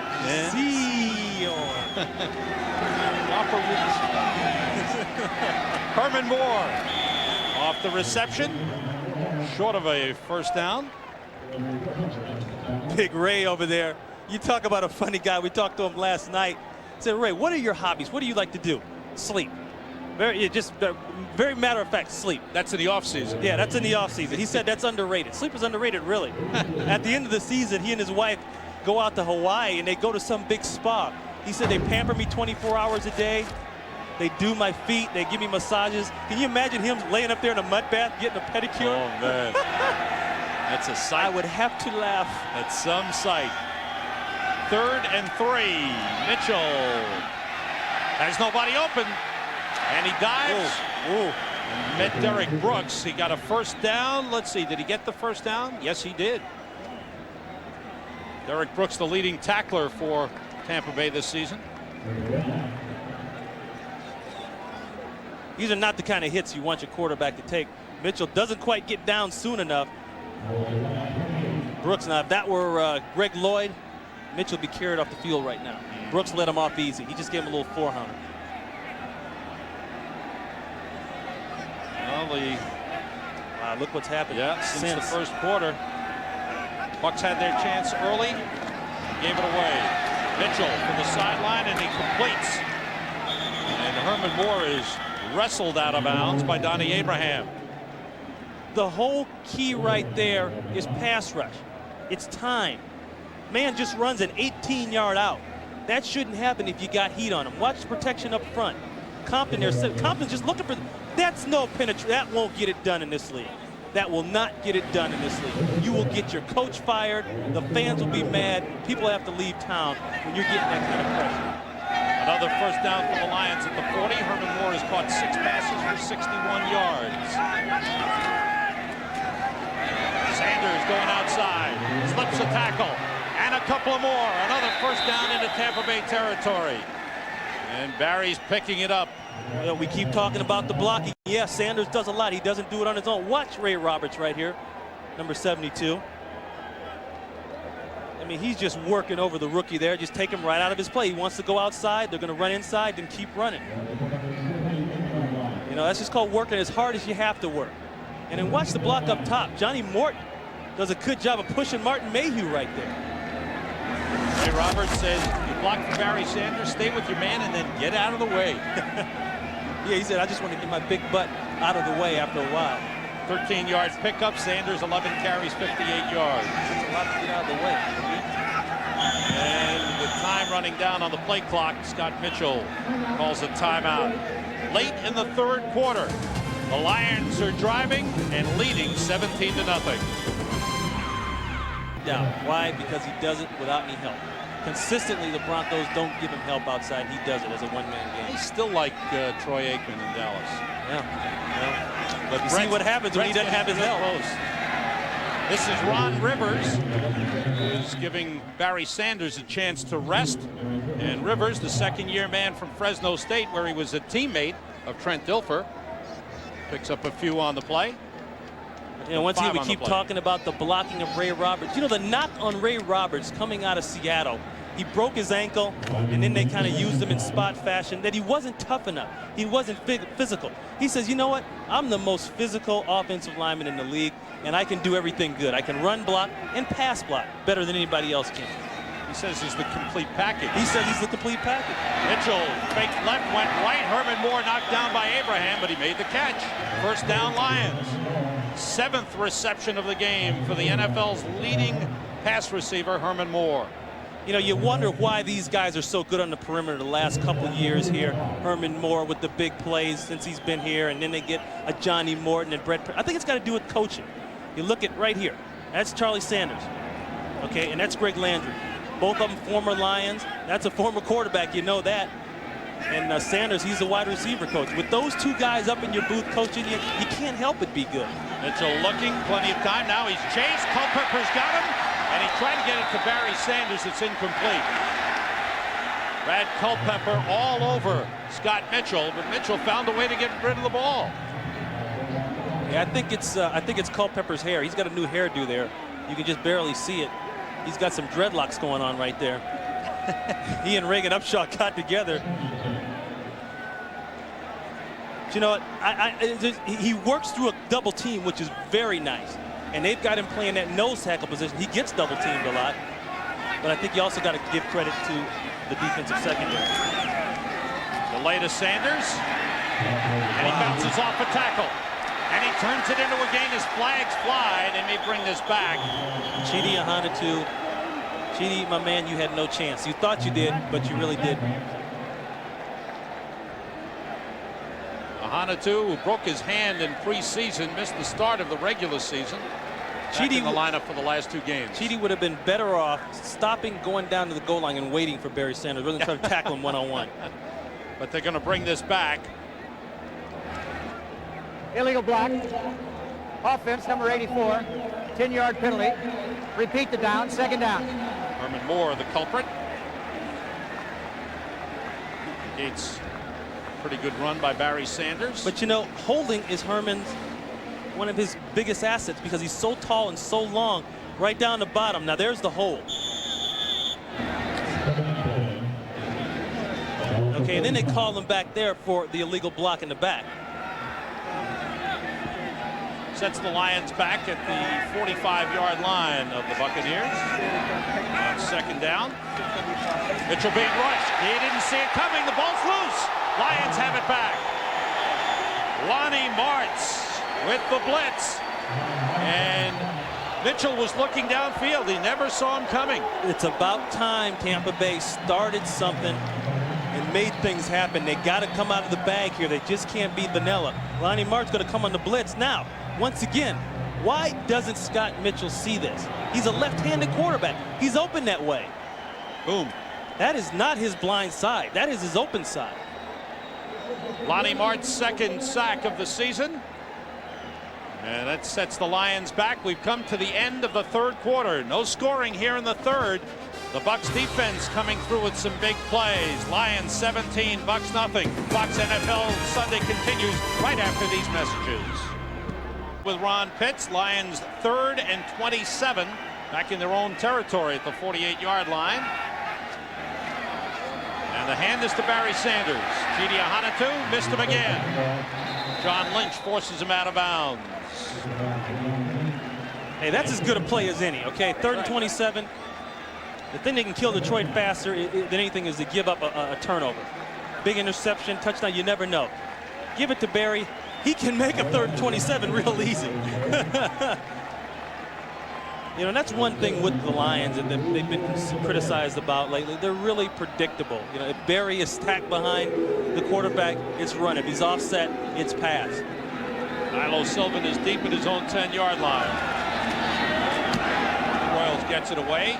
Good kick. Sylvan lets it go, and it's into the end zone for a touchdown.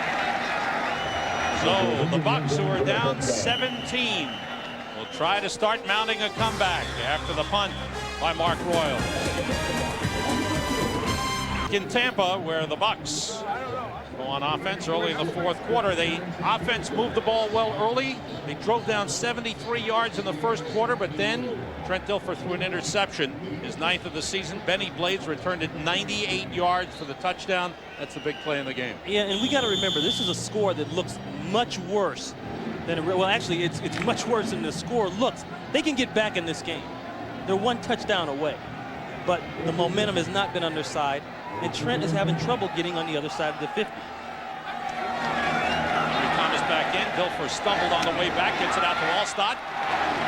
He gets up to the 28-yard line. Alstott out of the backfield. They went to him early. They haven't gone to him in a while. This time he picks up 8. It looks like somebody's stepping on Trent Dilfer. You know, he's tripped like 3 times now. Watch his feet real closely and watch the center. There it is. Yeah, right there. Remember, that's George Diaz. He's a rookie. That's the first time, his first start. He's stepping back and stepping on Trent Dilfer's foot. Out of Texas A&M Kingsville, old Texas A&I. 2nd and 2 for the Bucs. Courtney Hawkins in motion. Dilfer rushed out of the pocket, gonna run for it. And brought down short of a first down. Looked like he could have made a first down, but he didn't. Right now it's time for a McDonald's game break. Let's return to JB at our Fox Television Center. Hey, Sam, here's a guy who knows what to do with the ball. Steve Berline trying to rally Carolina back, drills it. Post route run by Mark Carrier. Score the touchdown, yes indeed, but John Casey misses the point after. It's still 17-6 Jacksonville, 10 left in the third. Back to Sam and Ron. Casey missed the point That's after. hard to That's believe. a huge point. Jacksonville with a big effort. Wow, they're really playing well at home. Injured player on the field is Greg Jeffries, the cornerback for the Lions. 17-0, Lions leading it. Welcome. Dilfer should have had a first down here. He pulls up at the 30-yard line. Yeah, I do question his effort toward the first down there. I mean, yeah, there's guys out there, they're going to hit you, but I've seen quarterbacks like Steve Young and Jim Kelly go ahead and put their head down and get that first down. They need that first down. They come up to the 29-yard line on 3rd and 1 with Hawkins in motion. They got the Rhino backfield in there. The 2 fullbacks, Tracy Johnson and Mike Allstott, and they may have come up short. You know, you want to, well, they got it just across the 30. Just made it. Well, the marker's right there. They got to get past the 30. If Allstott did it, he did it on the bottom of the pile, crawling across. There yeah, he he did. Yeah. Good effort. I mean, that was not the most bone-crushing short yardage play I've ever seen. Lions with a 17-0 lead. Henry Thomas back in on defense for the Lions. They try to keep him fresh. Rested him throughout the game. 85 degrees at kickoff time today. Dilfer on first down. He was hit as he threw, and he comes up short, almost intercepted. Harper was 5 yards beyond the closest defender, but Dilfer was hit.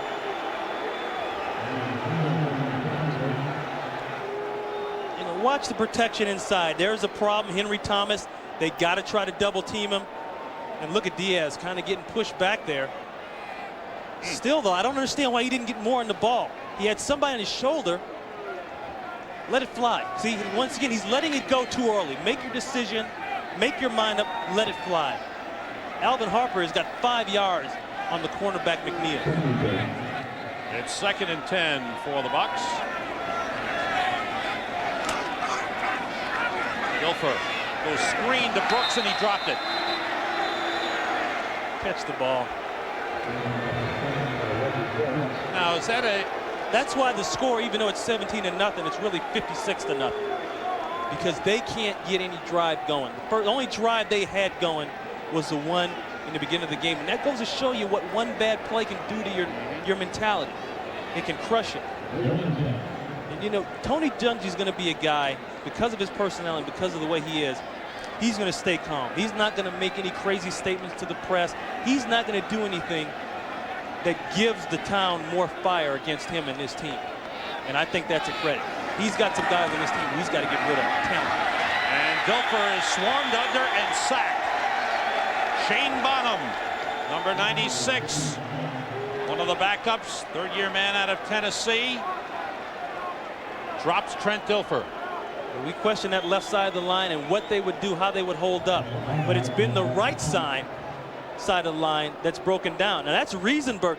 He's a veteran. He's a veteran from the Giants. You got this, but forget that. This is what a guy feels on Monday morning. Hey, it's all about, you know, it's like last week. Advil and water. First sack of the game for the Lions. Tommy Barnhart kicks it away. Fair catch called for by Milburn at the 45. drive of Detroit. It's all Lions. They have good field position after the punt by Tommy Barnhart. 11:47 to go. NFL Sunday is brought to you by the new 1997 Toyota Camry, now better than ever. By Dockers Khakis, hey, nice pants. By Allstate, for home, auto, life, and business insurance, being in good hands is the only place to be. And by the Oral-B Plaque Remover, providing unsurpassed clinical performance. Boy, that look showed you what's wrong. When Dilfer gets to the back part of his drop, he's not looking downfield. He's just trying to stay healthy. Barry Sanders on first down gets away from Lonnie Martz, and then about 4 or 5 guys finally bring him down just short of midpoint. Here's what I said earlier in the game about what each team had to do. And you know what? Detroit, they went ahead and they had both things working for them. They had the best of both worlds. We talked about the offensive line for Tampa Bay on the left side. All in all, I think they've done a pretty good job. But look at this. The miscues, the fundamentals, the turnovers, the missed tackles at 10, and the drop passes. Those are the things, the detailed things, the fundamentals that Tony Dungy said we've got to get better at. They hand the ball to Ron Rivers up the middle. Rivers replacing Barry Sanders. And it's always one play for Tampa Bay that ruins everything for him, and here it is. Down there by the goal line, they had just used, Sam, I believe, 8 some odd minutes off the clock in time of possession. It's like if you can pick the worst possible thing that this team can do at the worst possible moment, that's what they've been doing the last 4 weeks. Lions with a first down at the Bucs 45. Mitchell to throw on first down. Gets it out to Brett Perriman. He stopped at the 40-yard line. Perriman's 5th reception of the day. The 3 wideouts have 15 receptions. Perriman 5, Moore 7, and Morton 3. That's unbelievable. I mean, that's going to go down in history right there. In the first half, if you can convince me that I will have 21 minutes of time of possession and you're going to have 8 and score no points. And score no points. That's the big key in this game. That just goes to show you what turnovers do to you.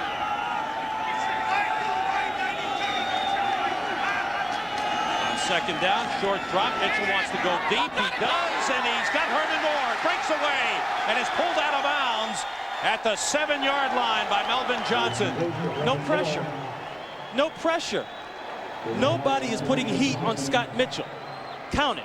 He gets to the end of his drop. It's a 3-step drop, but he can pump fake again, and nobody's in his face. Let me ask you something. Can Trent Dilfer do that? No, sir. Poor Donnie Abraham. I mean, he's strung out on a street corner late at night. He's got no place to go. Anytime a guy can run down, turn out, and then go back up the field, jump up and catch the ball, that's under pressure. 8 catches for Herman Moore. Ron Rivers gets to the 6-yard line. Scott Mitchell is 20 for 30 now, and that pass to Herman Moore picked up 33 yards, and Herman Moore is over 100 yards for the game. And now they've said, okay, Barry, forget this. The game's over as far as we're concerned. Now go sit down. Well, there he comes back in. Maybe it's not. Now Barry Sanders in goal line situation.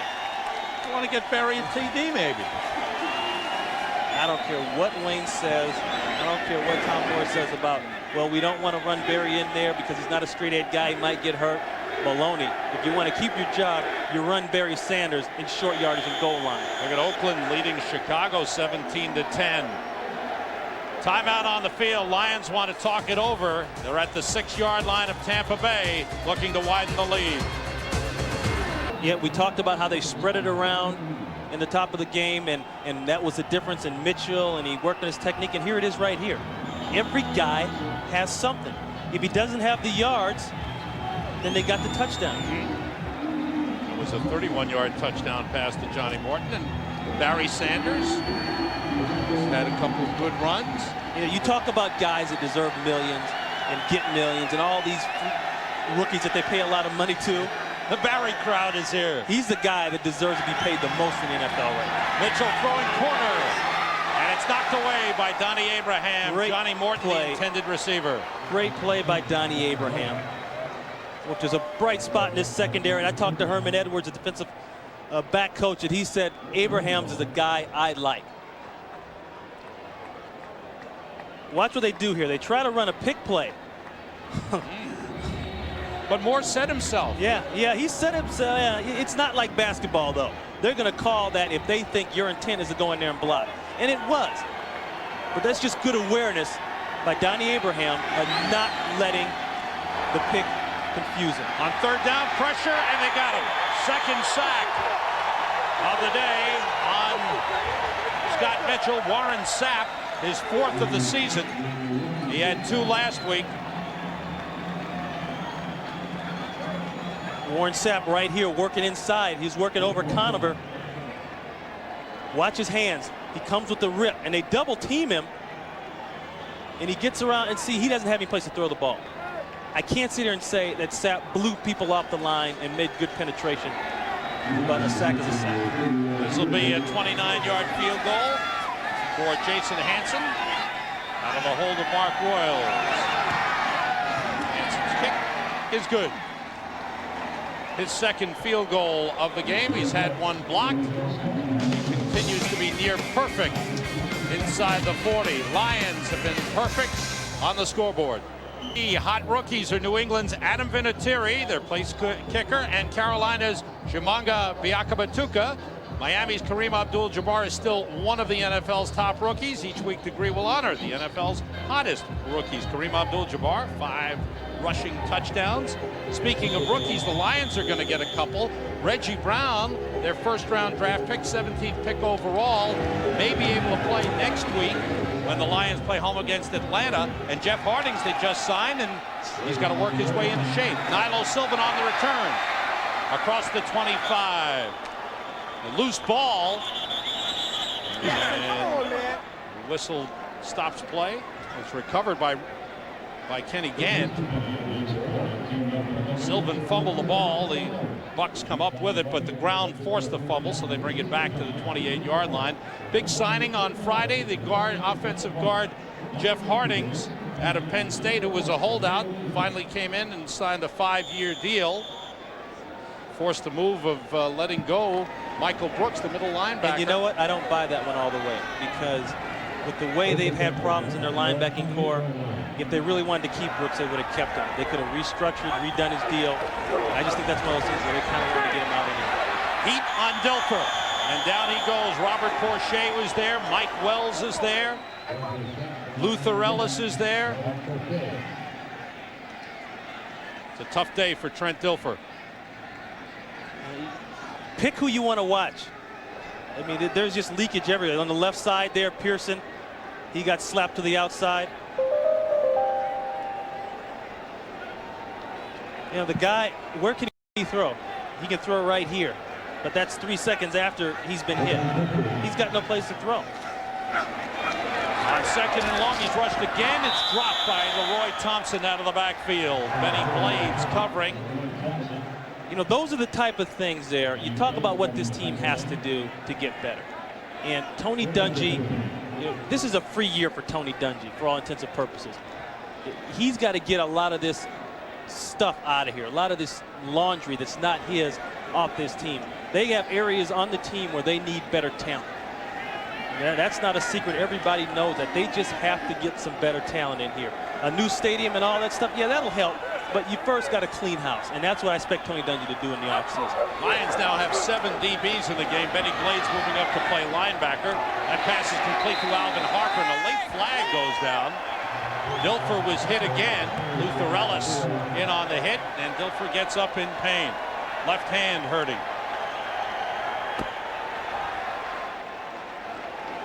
Big Luther inside, got to him that time. There's Luther, number 94, working on Ian Beckles again. He loops around. That's a legal hit. I don't understand that. When he throws, he's got that step. It looked legal from here. Casey Weldon, the backup, is warming up on the near sideline. It's amazing that we sit here and talk about what illegal use of the hands. Defense number 91, hands to the face. Penalty is declined. The result of the play was a completed pass. First down. I'm sorry, that's the call. Yeah, that wasn't roughing the passer. There's John Tierlink right there. Boy, they have knocked out 3 quarterbacks. They got Moon. They got him in the first game in the season. They got Dilfer. They got Weldon. And they got Kramer. They got Kramer. That one off the hands, intercepted. Van Malone, the safety's got it. It went off the hands of Leroy Thompson, went way up into the air, and Malone came up to make the grab.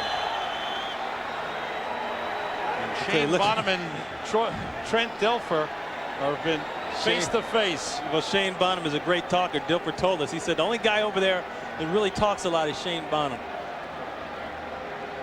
Boy, it's a bad day getting batter for Trent Dilfer. Second interception of the game on Trent Dilfer. You know, you just knew who was going to come down with this ball, and it wasn't Tampa Bay.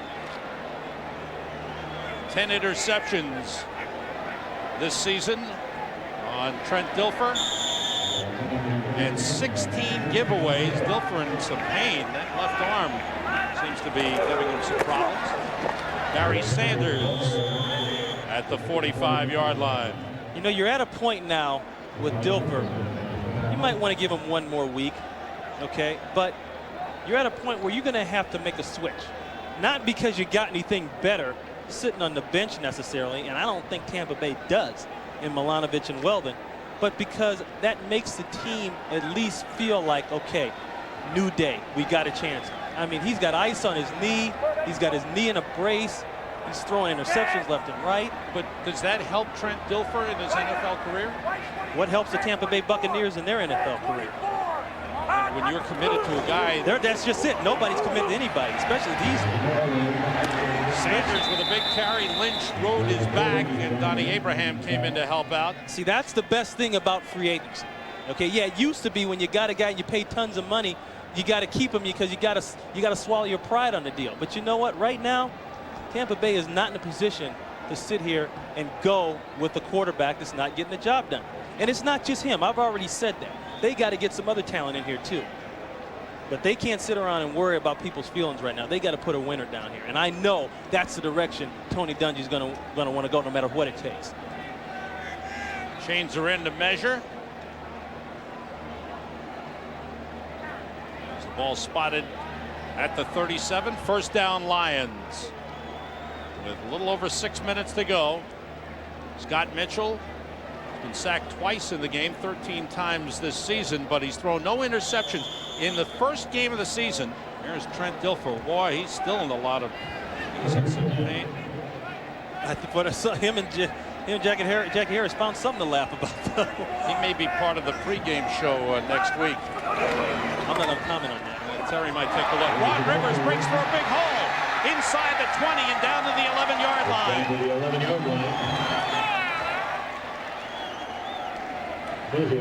Rivers to the 11-yard line. Good run. 26-yard Whenever you get a run like this, the linebackers get hung up. Both of them hung up right there.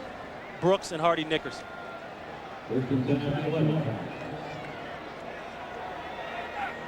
Lions going to the ground game. Rivers. You know, there's a lot of youth on Tampa Bay's front line, too.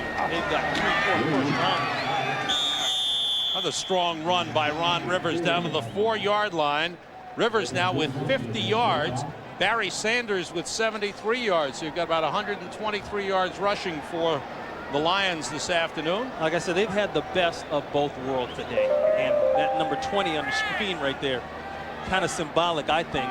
Yeah, Mitchell's had his numbers and Moore's had his numbers, Perryman and Johnny Morton, but it really all comes down to the guy who's not even on the field right now, and that's Barry Sanders.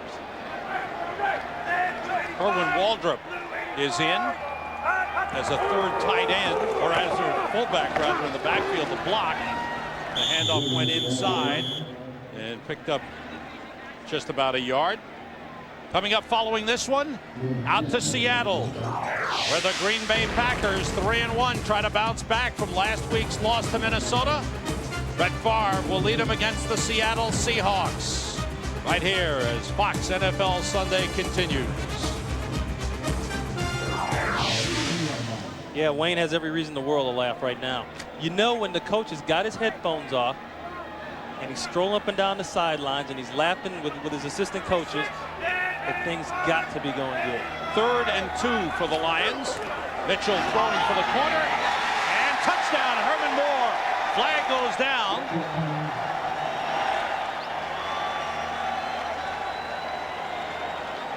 And we'll see who it was against. It's against the Buccaneers. That's it's the a height. touchdown, Number Lions. 21, penalty is declined. That's the height Touchdown. of Herman Moore. You get a long, tall body like that. Donnie Abraham, he's 5'10". Herman Moore, 6'4". Scott Mitchell just throws it up. 2 touchdown passes in the game for Scott Mitchell, gives him 8 on the season. Jason Hansen for the extra point. The kick is through. The Lions 27 and the Bucs nothing. Herman Moore with 9 catches, 104 yards, 1 touchdown. Casey Weldon's getting ready. Season baseball on Fox. Wednesday it's Game 2, American League Division Series. Yankees and Texas Rangers in New York. Thursday it's Game 2, National League Division Series. The Braves against either the Dodgers or the Padres. Whoever loses this afternoon's final game of the regular season. All on Fox. Well, the Lions with a comfortable day here in Florida, leading 27-0. Sylvan from the 1. Rolled over one player, gets to the 25-yard line. The best news for the Tampa Bay Buccaneers is they don't have to play next week. They have a bye. Yeah, and Weldon's getting ready to come in. You know, the first thing everybody wants to talk about when they hear Tampa Bay, they want to talk about Eric Rhett and that situation. I had a long talk with Rich McKay, the general manager of Tampa Bay Buccaneers, and one thing he told me was that he feels like Rhett painted himself in a corner and painted the organization in a corner. You know, Eric Rhett still had 2 years left on the contract, and he's looking at himself as an unrestricted free agent. He just wants the deal torn up and to be renegotiated. And for all intents and purposes, he should be. I mean, the guy 1,000 yards 2 years in a row. I think if nothing more, you need to bring him in here only because it gives the team a sense of continuity. Allstott on the swing pass from Casey Weldon is brought down up at the 34-yard line. I mean, I don't know how much Eric Rhett honestly could do right now. I mean, the problem, make that much of a difference? Yeah, you know, I don't think so. Just because, like we talk about with Detroit, they're doing such a good job of spreading the ball around. Well, Tampa Bay's problems are so widespread that one guy wouldn't make a difference. But like I said, he's a 1,000-yard rusher, and if for nothing more, it would help the continuity of the team from the start. Whenever a guy holds out and then comes back in or doesn't come back, I think it makes problems. Look at Atlanta and Jeff George. I mean, that's a classic example. It's just something happens in the chemistry of the team and the way the team looks at management and the goal and what they're focused on. 2nd and 1, Weldon being rushed. Gets it to Jerry Ellison for a first down and more. He's got to try to score. Is brought down by Ron Rice. It was Casey Weldon with the pass to Jerry Ellison. Larry Raymond and Ron Rice on the tackle. You know, just because it's a new quarterback doesn't mean the protection's going to be much better. Weldon's still under pressure here, but has a frame of mind to find the safety valve. Also makes a nice run here. Ellison's a guy last year who filled in when Rhett was hurt, did a good job, had a huge yard per carry average, about 8 yards. Then he got hurt, they put him down. He hasn't been the same really since. 42-yard pickup. Weldon throwing for the end zone, incomplete. Intended for Alvin Harper. Alvin Harper just can't make the tough catch anymore. He cannot make the tough catch.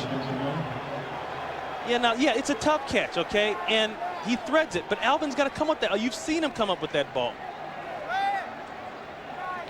Ooh, he wanted it. Nobody is making a big play on this team. Nobody is making a one-handed grab. Nobody's making a hit on the quarterback. The ball falls out. You pick it up and score. 2nd down from the Lions' 25-yard line. Casey Weldon, and guys move on the right. That was Dave Moore, the tight end. Somebody jumped on the right side of the Lions defensive line, Kerwin Waldrop. And let's see who jumped first. False start. Offense number 83. 5-yard penalty prior to the snap. Still second down. Dave Moore thought he heard something, like a snap count. Just today, 4 drops. 4 catches, 4 drops from the man who... I mean, you think that things would get better. You have that bad week of saying, okay, next week we'll get him. Then you have another bad, okay, next week we'll get him. These guys just keep getting worse every week. No, they were getting better. I disagree, Ron. They were better the last 2 weeks. Oh, yeah? Well, what was that? Well, this has been fall back. But the last 2 weeks against Denver and Seattle, they were getting better. They were close to winning. They were getting close.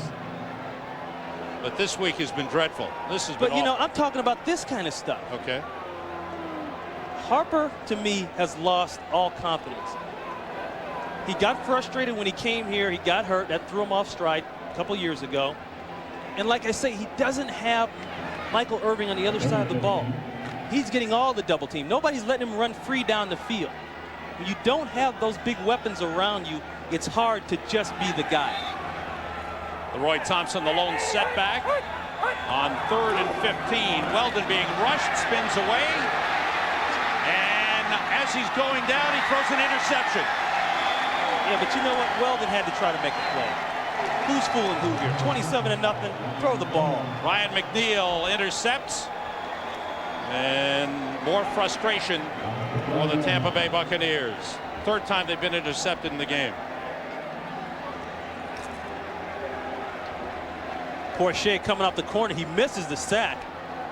And look at Hank Thomas coming all the way from the other side of the field and making the play. You talk about effort. There's a guy 10 years in the league. They can't even play him every single down. But he comes over and makes a play. Like I said, I don't blame Weldon. Weldon's got to try to make something happen. And Don Mikowski, another one of your former teammates, gets a chance to play with this game all but over. 10 remaining. Ron Rivers, who's gotten extensive playing time. Yeah, and I tell you, Don Mikowski, he's got a lot to be excited for. He and his wife Kelly just had a baby. He's been fired up all about that. We'll tell you about that a little bit later. Lions with a 27-0 lead. 2 minutes remaining in the game. To go 3-2. The cool zone spraying the water on the Lions. Good afternoon again. 3 straight good passing weeks for Scott Mitchell. Hit 5 different receivers, 2 touchdown passes. He threw 4 interceptions in game 1 in the last 4 games, including today. He's thrown only 2 interceptions. Mikowski hits Aubrey Matthews, trying to scramble forward for a first down. He was brought down just short. Getting back to that story about Don Mikowski having, and his wife Kelly having a baby a couple weeks ago. We went up there to do their game, the first game, Green Bay and Detroit and Tampa Bay, and he had that pager on. He had the pager out at practice. He had it in the meetings. I mean, the guy took the pager everywhere. Veteran Don Mikowski, who is 32 years old, his 10th year in the NFL. Aubrey Matthews with his first reception of the season on that last play. Ron Rivers with a good hole on a first down. Across the 25-yard line as the clock winds down. Lions will play at home against Atlanta next week, then go to Oakland the following week, and Tampa Bay has next week off, the bye week. Right now, Minnesota is trailing 15-10 to the Giants. Green Bay plays next. Chicago is trailing in the 4th quarter to Oakland. They could go 1-4. That's a surprise. Yeah, that would be really a surprise.